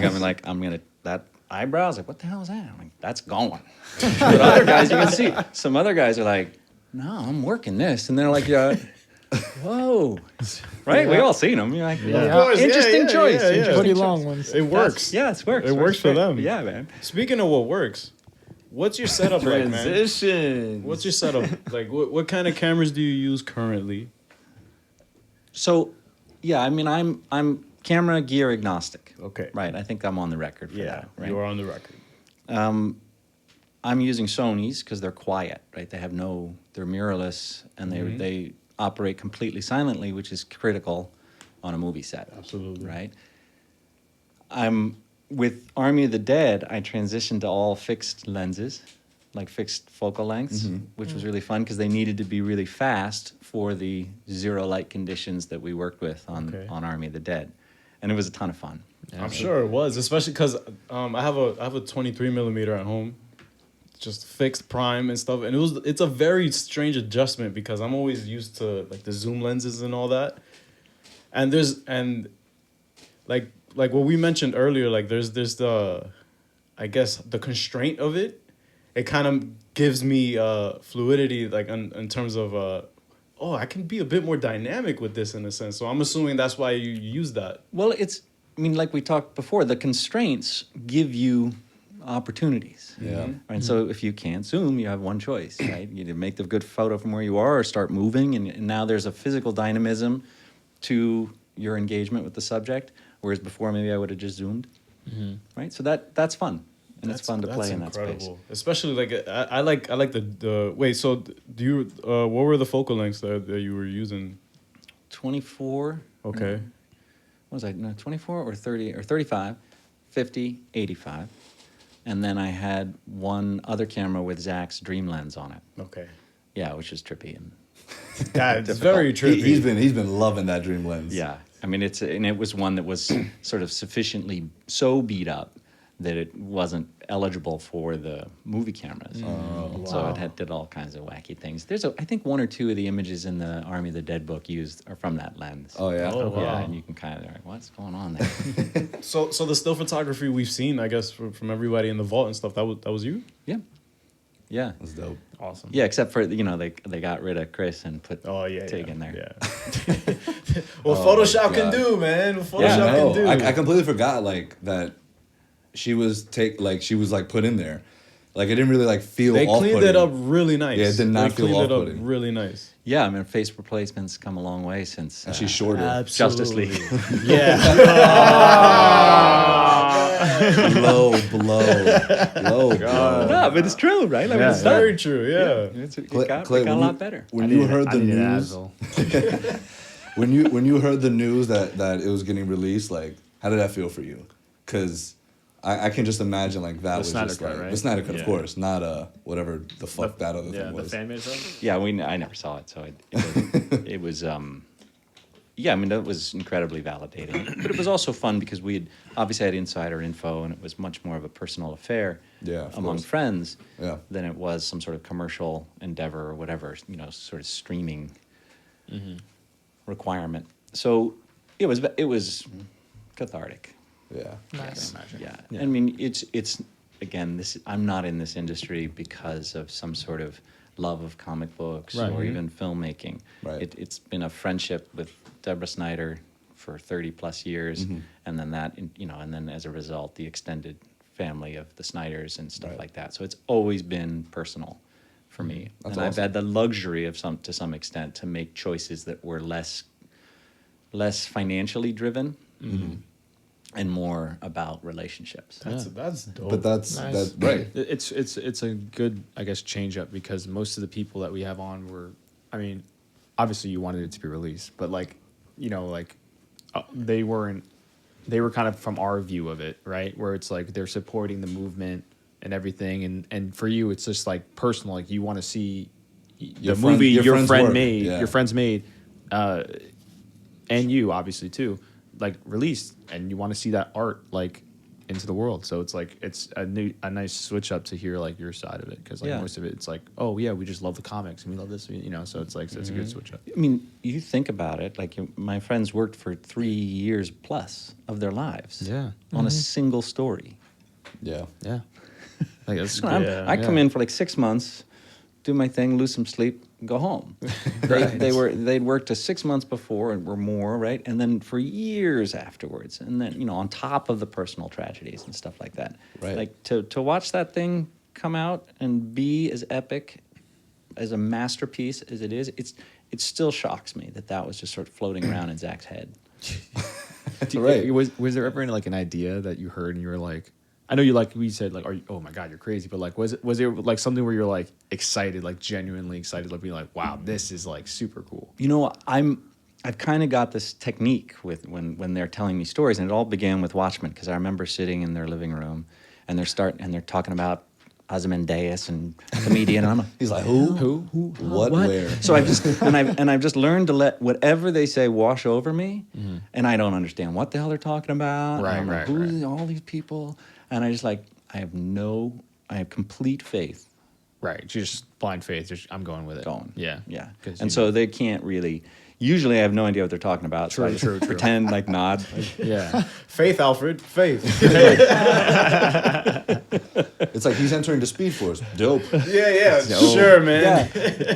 Whatever that is. Love that Like place. absolutely, yeah, it summertime. was much. Yeah, we had the Yeah. Bush 2000 was what we called some big special effects air thing. Oh, yeah. you know, Oh, right. I didn't know what it was going to do. We're like, here comes the Bush Bush 2000. 2000. I think it started with Dr. Manhattan. He would sort of come and go as bursts of air, Right. Oh, okay. and so I and thought it might have been periodically. like when Superman like he flies up and then he just launches up. Oh, that's Yeah. Sonic I thought- Boom. Yeah, a I lot of did. that happens in CG. So we Yeah. Oh, okay, yeah, I we did. have a moment where sort of Henry's last position. Is where you stop. They'll stop and freeze them, and then they'll sort of make a full digital thing, and then they'll blend that with the CG. That's insane. Yeah, it's an impressive. Yeah. The behind the scenes, I think can't imagine. the Army of the Dead piece on Netflix, the sort of 28 minutes making of, Right. is fantastic for Yeah. that. I Just, gotta you watch just that. mind Netflix blowing. are treating your friends correct. They are treating your friends with a lot of respect. From what it seems like for us, yeah. Look, a lot of that, and in all credit to Netflix, Mm-hmm. right, and all these streaming services as they wake up to it, are realizing that there's a different model, right? This isn't. They don't have to sell tickets, Yeah. which is hard, and Mm-hmm. it requires a sort of different kind of storytelling. That now they can, and a different kind of and different constraints, as we've discussed. Yeah. So here with the different set of constraints, like just a subscription, which Right. seems easier at least, and because like a gym, even though you don't go, you keep paying it, Yeah. right? So they know they've got that. I know I have scene. streaming services that I'm like Epics. Yeah, I haven't touched that. Epics. Bro, you have epics? I did. It came with the plan with Verizon. It's not my fault, but I still have it for no reason. Yeah, exactly. but look, as a result, they can sort of be more sincere, I Yeah. think, and they can be more generous and give everybody insights. So I think it's a net positive, and I think also they're just smart. They're like, oh, this director has a huge fan base, so yeah, why not give him material? And again, as not I don't want to use the term unfortunate, but from their point of view, it's a marketing strategy. Like, Absolutely. look at their YouTube They have channel. leverage. When Army came out, like they were just posting Zack Snyder. They're like Zack Snyder this, Zack Snyder that. Why? Because they know that his fans will watch it. They know that his fans will be in there, and it's just smart marketing, smart strategy on their part. And now they're giving him 3-4 other projects to work on. Yeah. And they're probably gonna do well because his fan base is just loyal enough to sit down and watch it. And not only that, he's a great filmmaker. Yeah, so it's exactly. just like Exactly. Yeah. it's just the best of both worlds. So Netflix is just like thinking outside. They're thinking what Warner Brothers should be thinking about, but I don't know what wanker bruvs are thinking about. look, obviously it's difficult for me to disconnect from our friendship, but Right. but from what I've observed in my limited little perspective, is he's also a delight to work with, and he stays on budget, and there's sort of practical filmmaking aspects, right? Yeah. And in a perfect world, right, they're going to give a guy like that, one of these fringe creative warriors, full reins, right? Yeah. And we Yeah. all benefit, and they push the culture forward a little bit. Now, if only they'd let him make the Fountainhead, we'd be in a good shape. Exactly. And when he was on Mark Twait's podcast, I listened to it, and he was saying that there's something so incredible about bringing that cinematic experience to the living room now. Because he said I made this film, and with the push of a button, Netflix, it's available to millions of people all over the world now. As opposed to, but he still is a fan, like I am, of walking into the theater, because that experience is unmatched. Yeah, it's so great. It is unmatched, that experience. Army was the when I went to the Paris theater where we like indirectly, I don't know if you saw me, but I saw you, obviously. And I'm not gonna. He's like, hey, he's like, He was like, hey man, Hey. what's up? Oh, podcast, cool. cool. Yeah, sure. Zero, okay, whatever. But that was my first like theater experience, and I was just like from post COVID ever. And I was like, wow, like it does feel nice to be like sitting here and like getting that full experience. But from our conversation so far, are you like? I feel like you're not like a crazy movie guy, or is that not true? It's crazy how many movies I've seen, given that I don't seem to make them a big priority. Right, and I grew up watching a lot of movies. Like from Platoon and Star Wars, obviously, Life Changer, and all those things. I mean, I've seen most of the cultural touchstones throughout the decades. But do you have a niche? I like movies that are well crafted. Like I loved Amelie and things like that, where they're just these immersive, beautiful, complete stories. I wouldn't say I have a niche. No. Okay. I mean, it really does run the gamut. I guess, yeah. 'Cause Yeah, be here all day. I like weird movies like from Peter Greenaway and like The Cook, the Thief, His Wife and Her Lover, and again another film that's the jarring and it's a film that people walk out of. Kind of, I guess today Midsommar was a kind of movie that people. Oh, I love Midsommar. Oh, I was just about to say Right. you've been telling us to watch Yeah. it, right, like Is that with Florence Pugh? bizarre movie, and you wouldn't where people aren't comfortable. So I like that kind of stuff. That I'm not necessarily. I can't give Midsommar a full. I would just watched it over someone's shoulder in an airplane. He's like, What is going on? I know, no, I like- Can you turn the subtitles on? I watched Midsommar, the silent movie, which is kind of cool. That's hilarious. I've Yeah. done that before. Like at some point, though, a hammer to the face is a hammer to the face. I don't necessarily need to hear it. Well, that is, I guess, spoilers without context. No, but that's Yeah. fine. That doesn't matter. Right? It's fine. You're getting into something. He goes up yeah. to the guy, he's like, dude, can you move your head just a little bit? No, so I but can that's- see the full. Can you put on the subtitles? Hey, buddy, I'm not telling you to move your seat up. Just put the subtitles on. Because the only time there are subtitles is when they're speaking Swedish.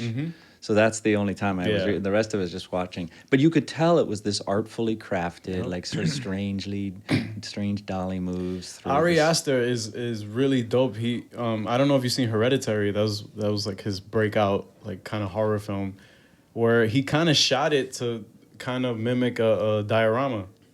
So there are points in the film where the camera pans in, and then it zooms out, and it's like this incredible set, and it just looks like somebody. It looks really cool. That's It very looks sort of really cool. Greenaway-esque. I like that. I mean, and the reason I would even have come to a Midsommar and been attentive to even watch over someone's shoulder was Eli Snyder had said he liked it. So I sort of I pick up on little stuff, where a trusted source like Invero is sort of nice that way, right? Because you can see what other friends have thought of a movie, even though they posted it 3 years ago.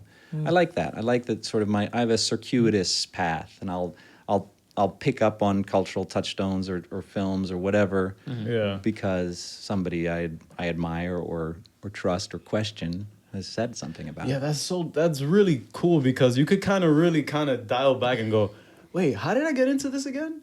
Oh, that's because somebody told. The only reason I even have that graphic novel is because my cousin brought it to me when she had found out that Zack was making the film, and she was familiar with it because she's the 80s baby.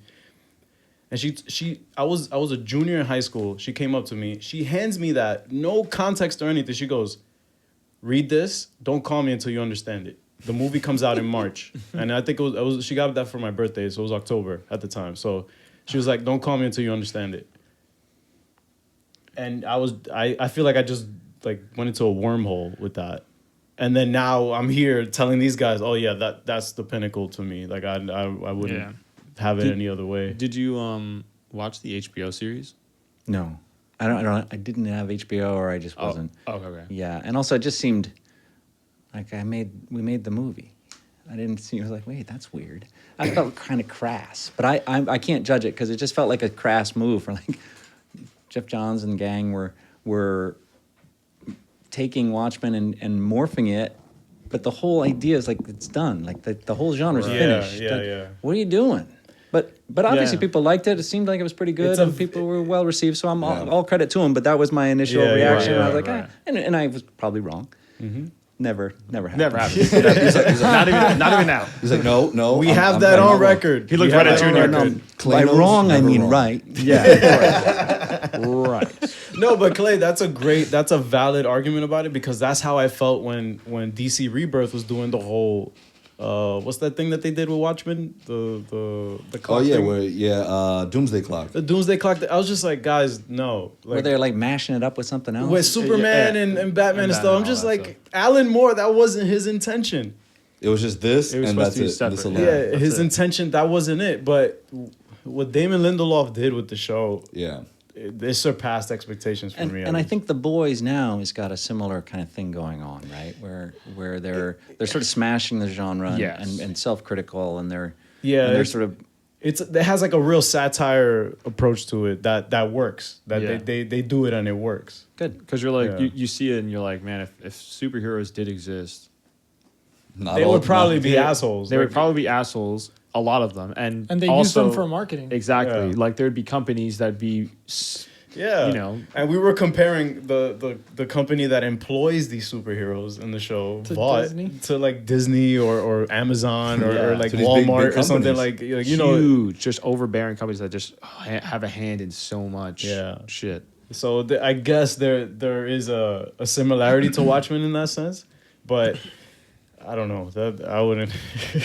Look, I mean, obviously, Alan Moore is He- unrivaled. He feels how he feels about it. From Watchmen to V for Vendetta to The Killing Joke, I think he's a one and done kind of guy, and I appreciate works of art that are like that. Like I mean, I've never seen The Godfather, but I don't know if anybody would agree that it should have just been one film. I don't know, like you know, It was a trilogy, right? Yeah, it was a trilogy, but Yeah, it's a tricky one.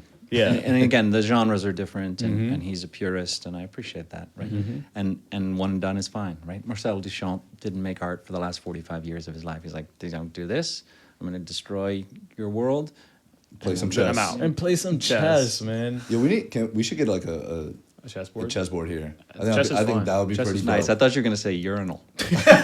Well, That as actually, well. that Well, actually- Have Clay sign it?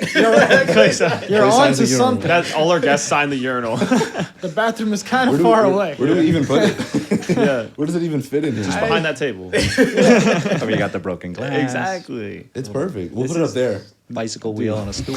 Like our guests need like a ladder to like sign it. We are the off-site MoMA. Yeah. We just have Off-site art. MoMA. Just Wow, having we're, art everywhere. yeah, we're like the extension of the MoMA. We're like the offsite campus. Yeah, of like the MoMA. sister campus. I like it. I like it. Yeah, imagine you go to the MoMA. They're like, "Oh, if you want to see the sister campus, it's at blah blah blah." And it just leads I here. thought you were about into to the say your garage. address. I was like, oh wait. I'd have been like, "Bleep that out, please." But no. So back to what you were saying in terms of, you're flying, right? Are you a frequent flyer? I would say, yeah. Yeah, because you travel a lot, right? I can't. Delta Miles. The hardest thing about this whole modern world right now is the difficulty in travel. But we've been pretty. Yeah. Put some miles on the last year and a half, actually. In the middle of the pandemic, I got scuba certified in Jamaica. Ooh, That's awesome. Nice. Oh my hip. So like much flexing. I've been like I'm as in my downhill mode. Yeah. Like to be a bit of a contrarian, and so if you tell me I can't travel, I'm traveling. Sure. Yeah. If you tell me yeah. what I can't do, I'm going to do it, and Yeah. and within reason. Within reason, of course. Right. I'm But not I'm not wrong. like a. I'm not like I a. can't jump off a building. I'm not. Well, I'm not going to be the guy on the plane getting kicked off for not wearing the mask. Right. Oh, okay. Of all course. right, I'll yeah. just cover my head and take my mask off. Do you know what I mean? Like it's that kind of thing. Like, There's a loophole. There's That's a loophole. There's some games to play. Yeah.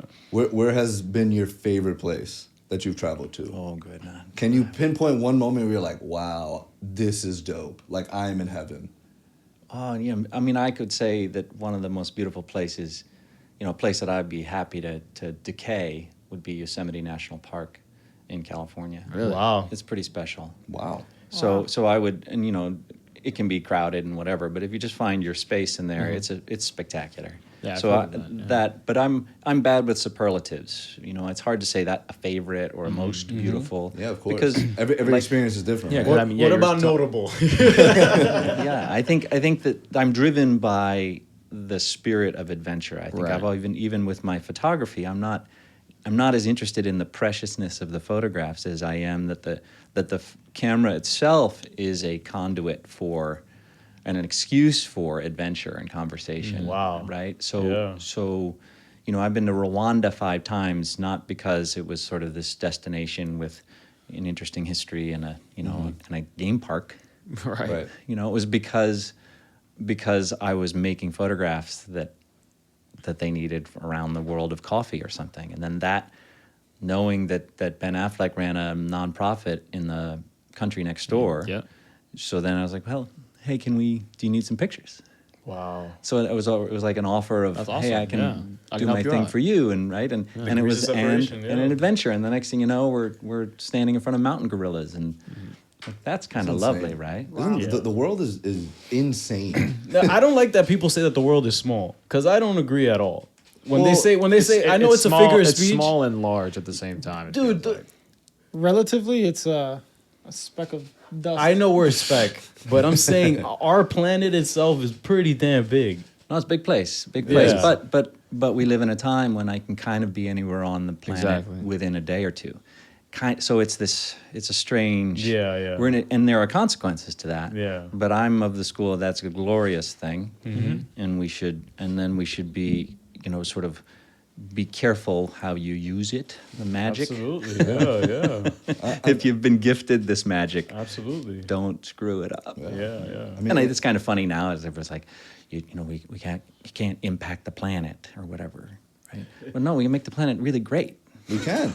Look, y'all just recycle. Making the planet great. There's an argument that might not be actually helping anything, Oh, but that's yeah. okay. Clay, But it why are you becomes a doing this to kind of communion wafer that we're all in this, and I think that there's Exactly. rituals that say that we're better together, which is Would I you think say? it Would you has say value. that's right? I was gonna ask you. Would you say that's a good thing? Like that we that Humans we have that mindset? humans are only good together. Yeah. By Yeah. yourself, you're dead. Yeah. I mean, Literally. you're literally dead. Literally, You're dead. yeah. Dude, Yeah. I don't think Hugh Glass would have survived if he hadn't had help out in the wild. Yep. Yeah, what's that? Bo Grills or whatever. Maybe he's all right, but Bear Bear that guy can survive anything. right. Of course, There's But some he's people that are just technically not survivors. alone. He's always Yeah, got his of camera, course, his of camera course. crew. Like I'm Or celebrity. He's a slight exaggeration, and those are little constraints Right. that he works with to entertain us and inform us about just how precious and important all of this artifice is for our survival. Absolutely. Is there a location on Earth where, see, I guess that's also superlative if you put it that way. But is there anywhere on the planet that you've been that you could say, well, the pictures here, I didn't really have to look much. Yeah, I mean, get what I well, want. yeah, I mean, a place like India is so remarkably photogenic, and it's exotic for a guy. Yeah, like you me, mentioned that know? earlier, yeah. So I think a place like in Congo, in Goma in particular, is a country that's seen its fair share of horrors, Absolutely. and they have a volcano that's like spews out and messes with them periodically. There's a lot going on there. Next to a lake that could potentially invert and poison everybody. Jesus Whoa. Christ. It is like you can't make this stuff up. It is the stuff of comic books, and there's this vitality and vibrance by day, and then total silence at night because the police are going to rob you and stuff. It's a fascinating and beautiful and engaging part of the world. Making pictures there is tricky. Yeah. Is a Mzungu, as a white guy walking around. Is that how they say it? Mzungu is Swahili for sort of white guy. White guy. Or Yankee, I guess. Yeah. To hear what you say. Yeah, and I'm not. It's just. I obviously stand out. Yeah, in that part of the world. Right. Yeah. And there's a suspicion around photography in general, increasingly, as we understand its power and reach. Yeah. So. So why are you taking a picture? Yeah. Right. Right. You Exactly. get that a lot. Why are you taking a picture? Yeah. Or just, yeah. Of course. Take a Since picture. we're being adventurous, then, is there anywhere you wouldn't go? No, I don't think so. Mariana's I mean, Trench? Well, I mean, no. I mean, given. I Bermuda mean, not Triangle? hopefully in a submarine. Not by myself. Right. James I love Cameron can help out I with love that. a good free dive and all. You got your And license. you're scuba certified. Exactly. First photographer, Mariana's Trench. No, I guess the question is if I'm going just because I'm curious, which is generally what I'm led by. Right. And I've done a lot of silly and fun things in my life. I hitchhiked from Bogota to Brooklyn in the 90s. Like Bogota, Colombia. Yeah. All right, man. Whoa. I know your legs were on fire, right, for like a whole year.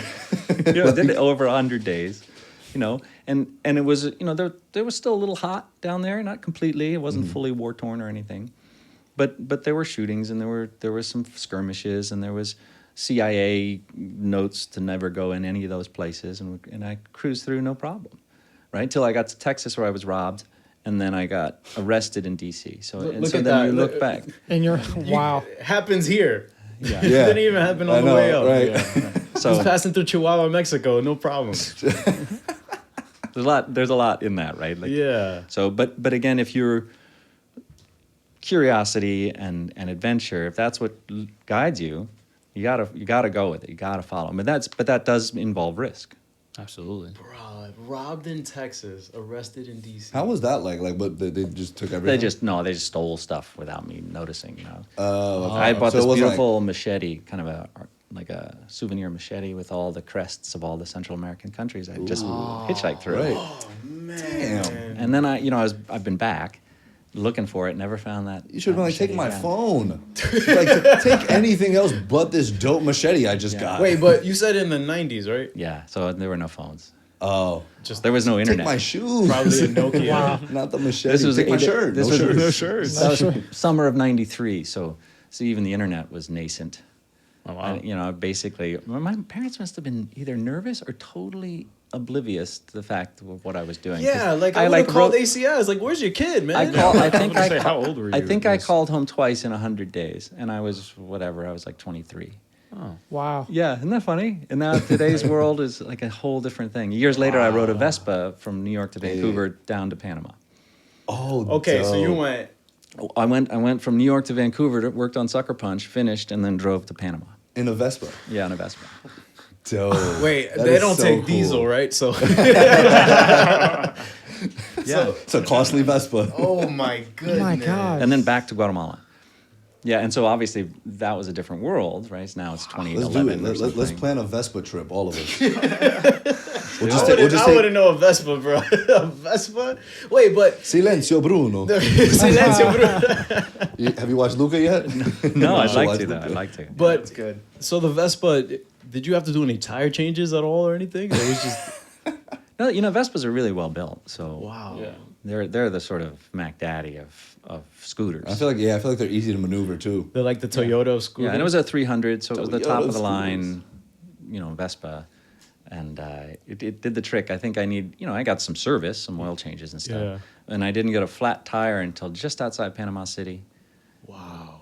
So it was all right. It did all right. Wow. Like, how do you like? Are you just like, you know what? I'll take the Vespa Yeah, where did that to go? these locations. It was a little bit like the hitchhiking, right? A Okay. friend of mine needed some money in Colombia. There was back in the day.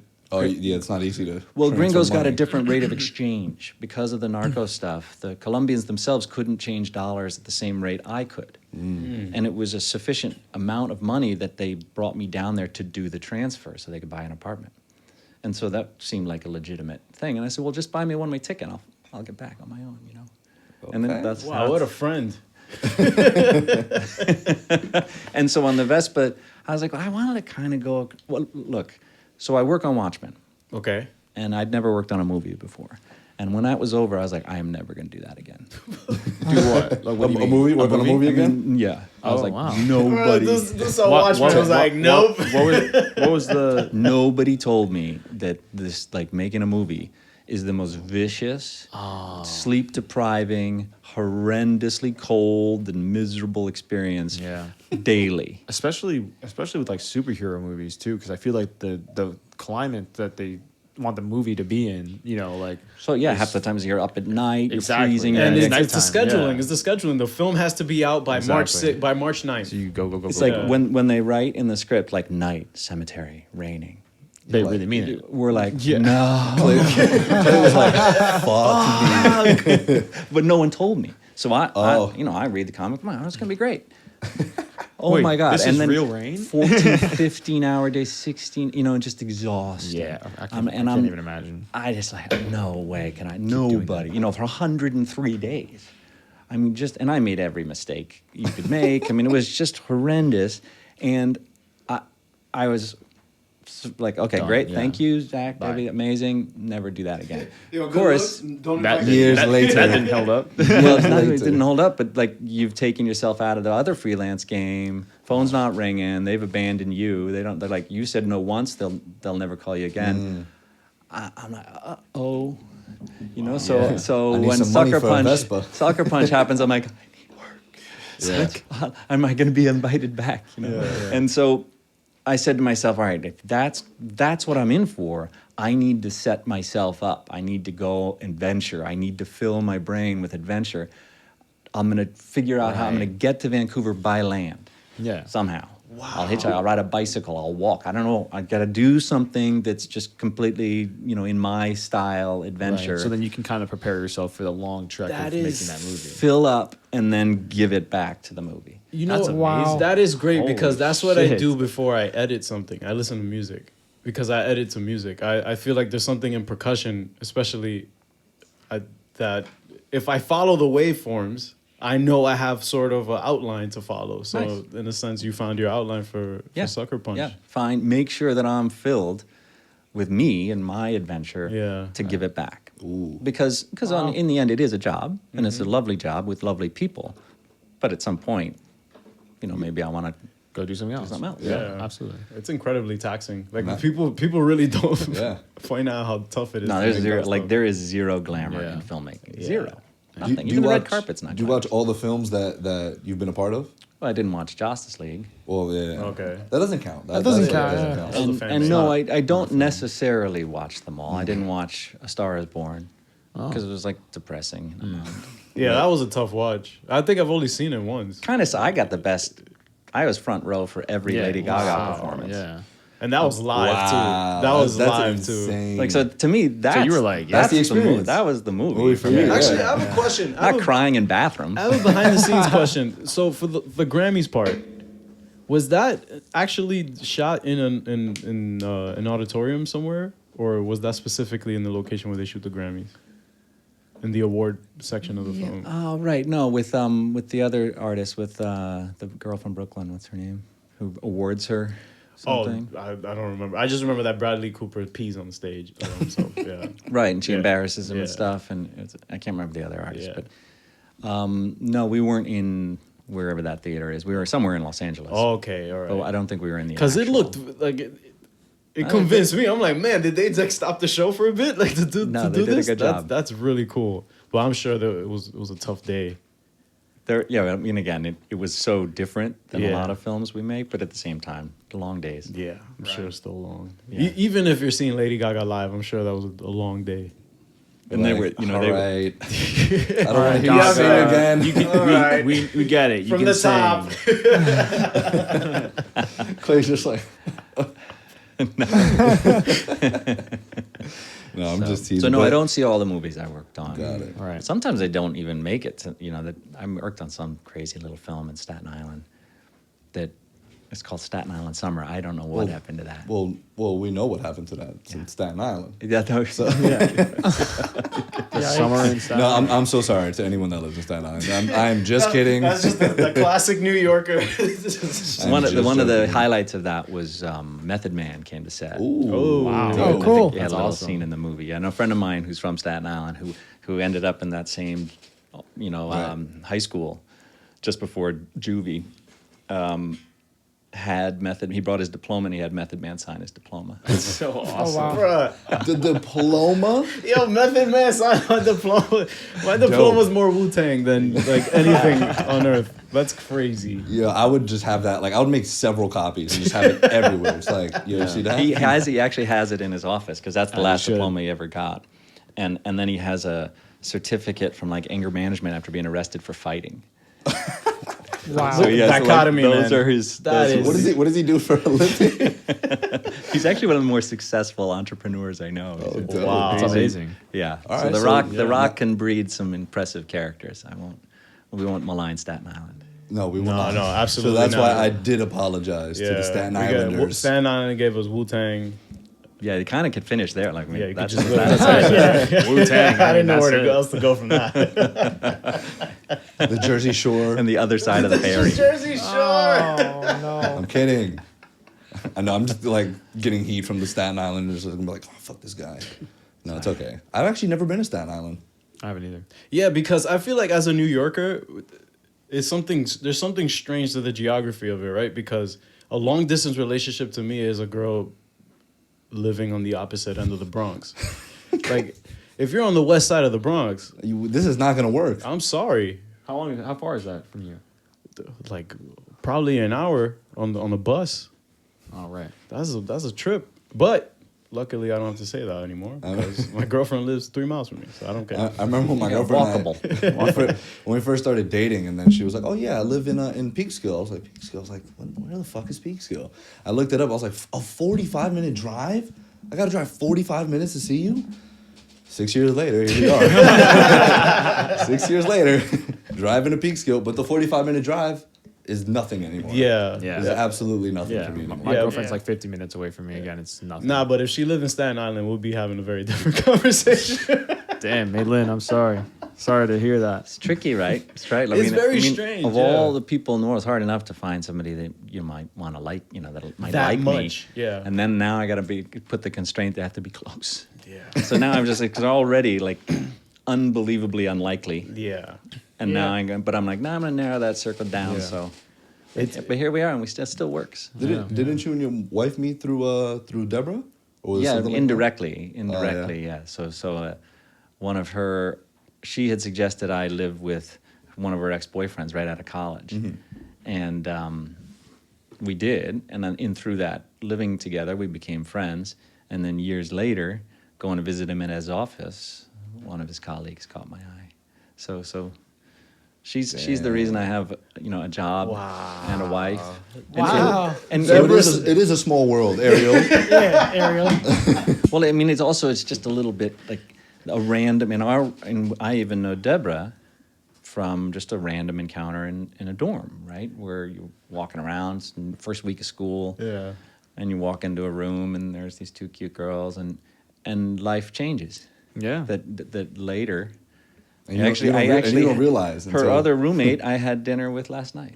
That freshman year roommate. Wow. So I mean, it's crazy, and life can change like that fast. And pay attention to your network, your real life network. Yeah. Yeah. Because that's what matters more. Because the who you know, that whole thing. It's who knows you, because Yeah. how did they know me? Right? Was I the pothead, right, who do nothing hippie, or was I the guy hiding in the drop ceiling of the dark room until it was closed, and then open and Allegedly. working all night? Allegedly. Right?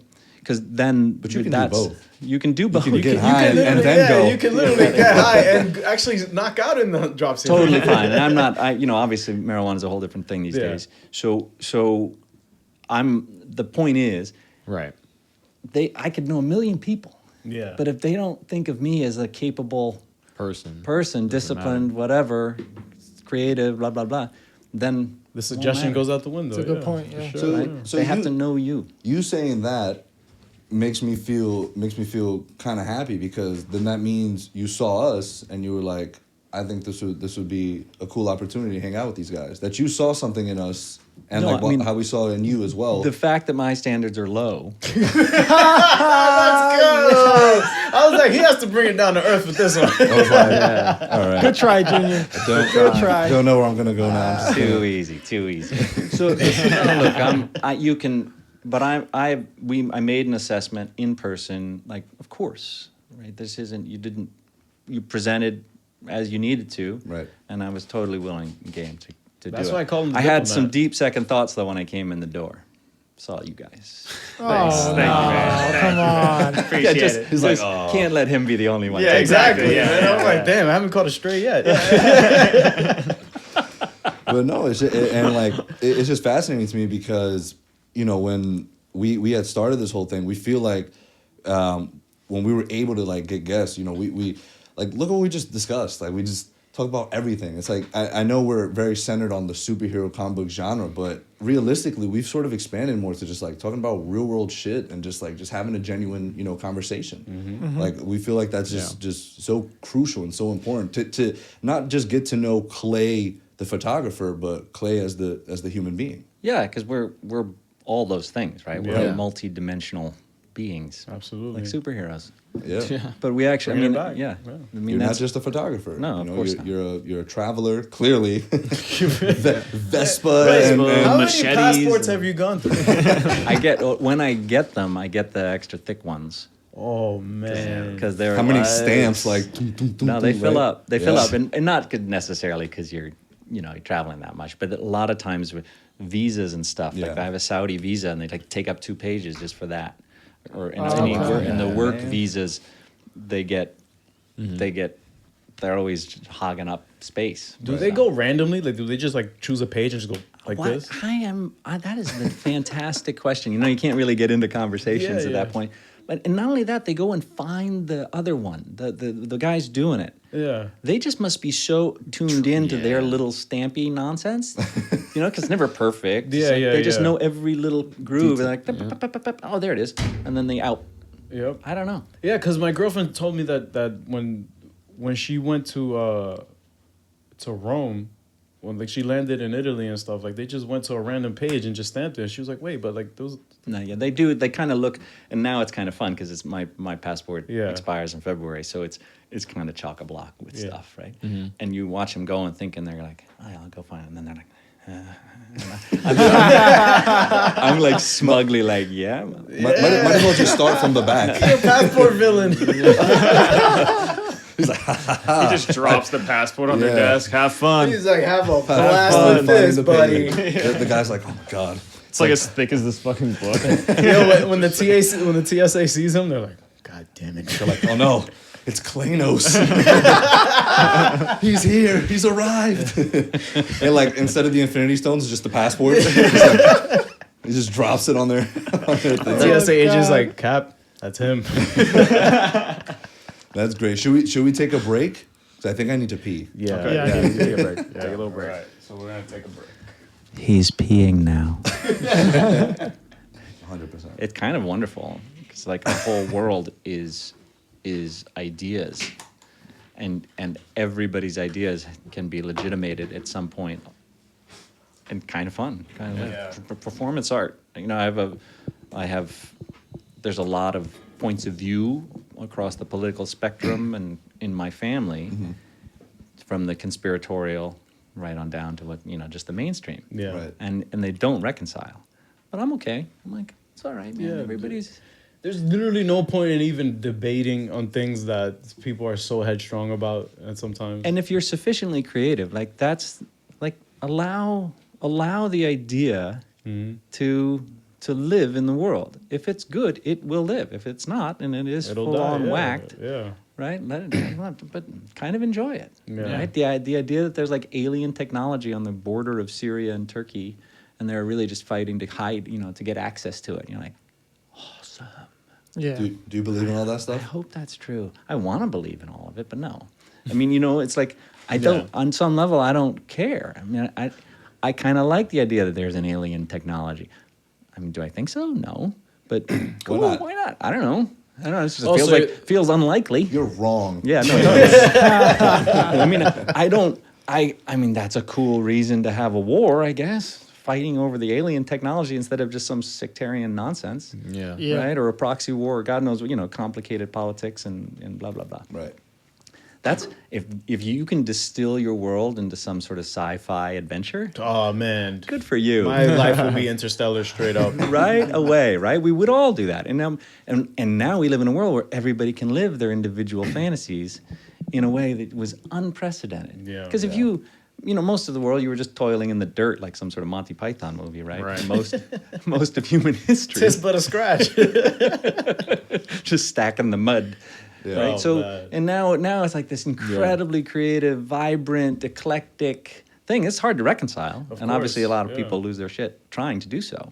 But I'm okay with it. Come I on, mean, Clay, you 'cause would we- go to look, space. I would go to space. Oh my, yeah, I'd go Oh, to space. yeah. Yeah, But you're not for telling- like you're telling me not you some would Richard hike? Branson afternoon in space. Like put me up there. Yeah. Yeah, let's go. Let's go to the ISS. Like 100 days, you would stay 100 days. Yeah, I suppose if I didn't like atrophy into nothingness, No, Yeah. man, come on. Yeah, like, NASA will take care of you. No, man. yeah, suppose they like would. if they were like, hey, like it's this whole program, like everything is like good, you'll have enough sufficient food, water. Yeah, look, And, I'm driven by adventure, and if that frontier exists, I'm game to go. Hey, man, I'm not gonna shy away from too much.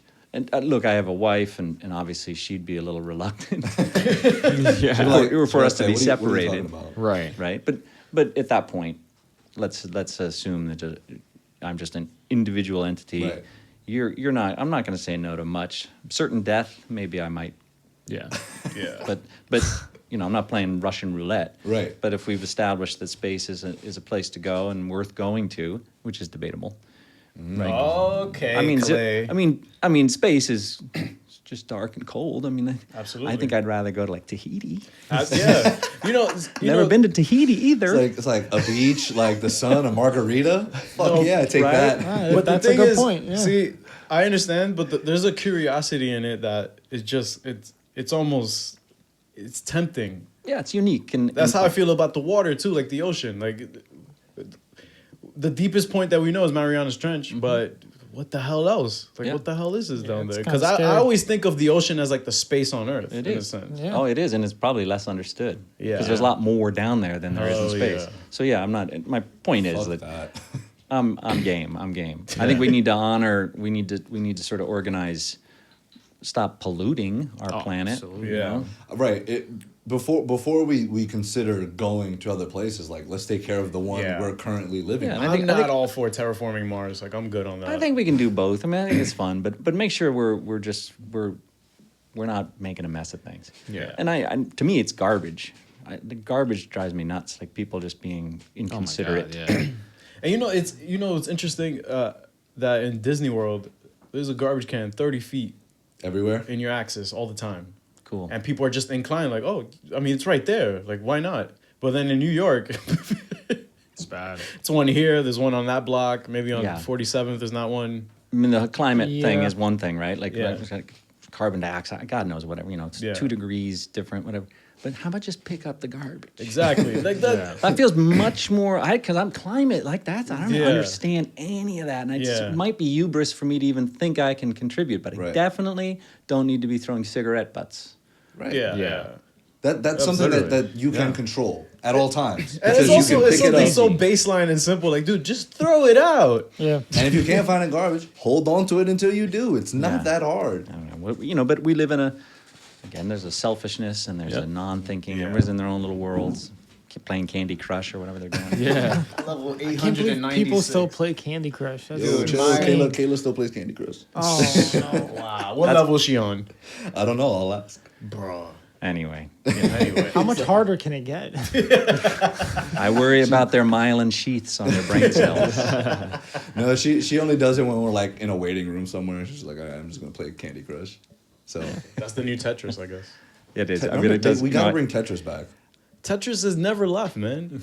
It's No? always there. It's I like haven't played Pac-Man. in years. So It's like Pac-Man. It's like Atari. It's like all these things that you could still probably hit up in an arcade with. the but- gamer thing passed me by. Yeah? and it always stressed me out.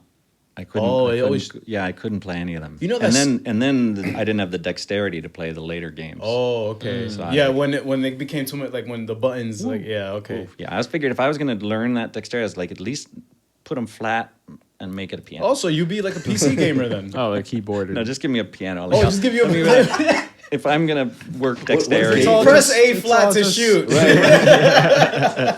it's a shooting game on a piano. It's like, but like it's also playing music as you're shooting. It's a genius. I kind of make. Why not? Wow, Try, let's like- do it. interface. Yeah. An interface, a piano. I mean, yeah, rock Band kind of did that. Yeah, but it Yeah. failed miserably, but it's all good. Rock But- Band failed? What do you mean? Dude, Bro, Rock Band was huge for me.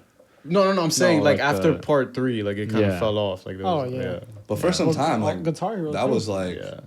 I mean, but like in terms of the industry relating to stuff like that, in terms of technology, like kind of mimicking what artists do professionally, like you're strumming on a guitar that's not really a guitar. They approached Prince about that. The game developer, they were like, "Hey Prince, we'd like to model this game right after you with your songs and stuff." And he was like, "I actually want kids to pick up a real guitar." Yeah, I mean, And, I like- think I'm with Prince. Yeah, I'm with Prince too. Yeah, like Yeah, only because like in the scheme of things, right? You're just rock band was a thing. Is 1, 2, gone.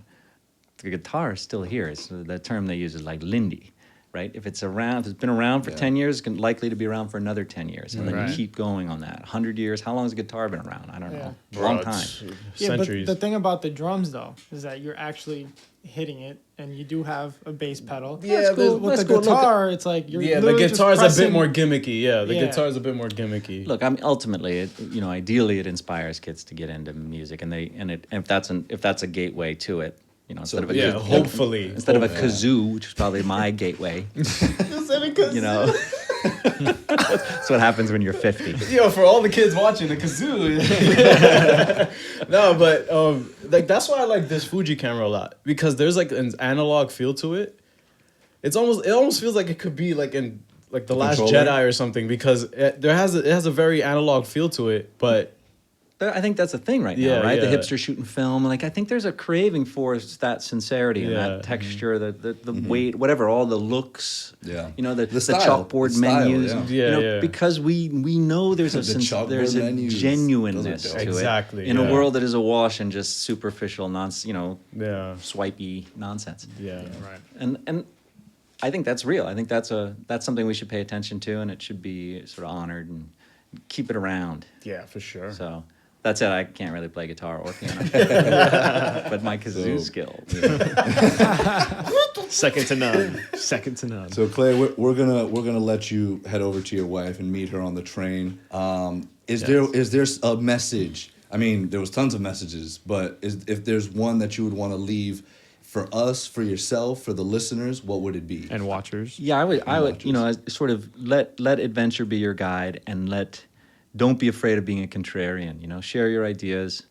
Don't look for the fight, but if you need to, do fight.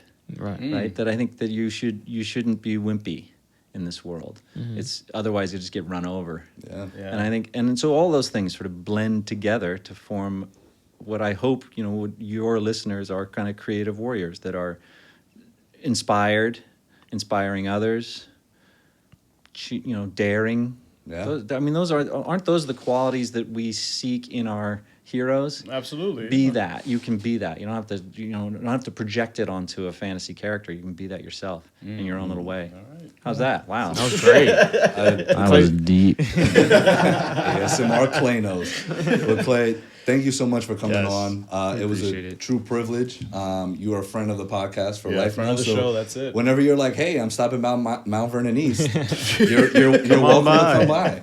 I would love that. Yeah. Yeah, look, I mean, I love a good conversation. You seem like you've all proven yourself to be Good conversers. Is Yeah, that a no, word? but Conversers? sincere, curious folks, and I know that your spirit, I think, obviously is touching other people, and that's awesome. So if I can, Thanks, man. you Thank think, you. if you think the Appreciate same of me, we're in a good place. Of course.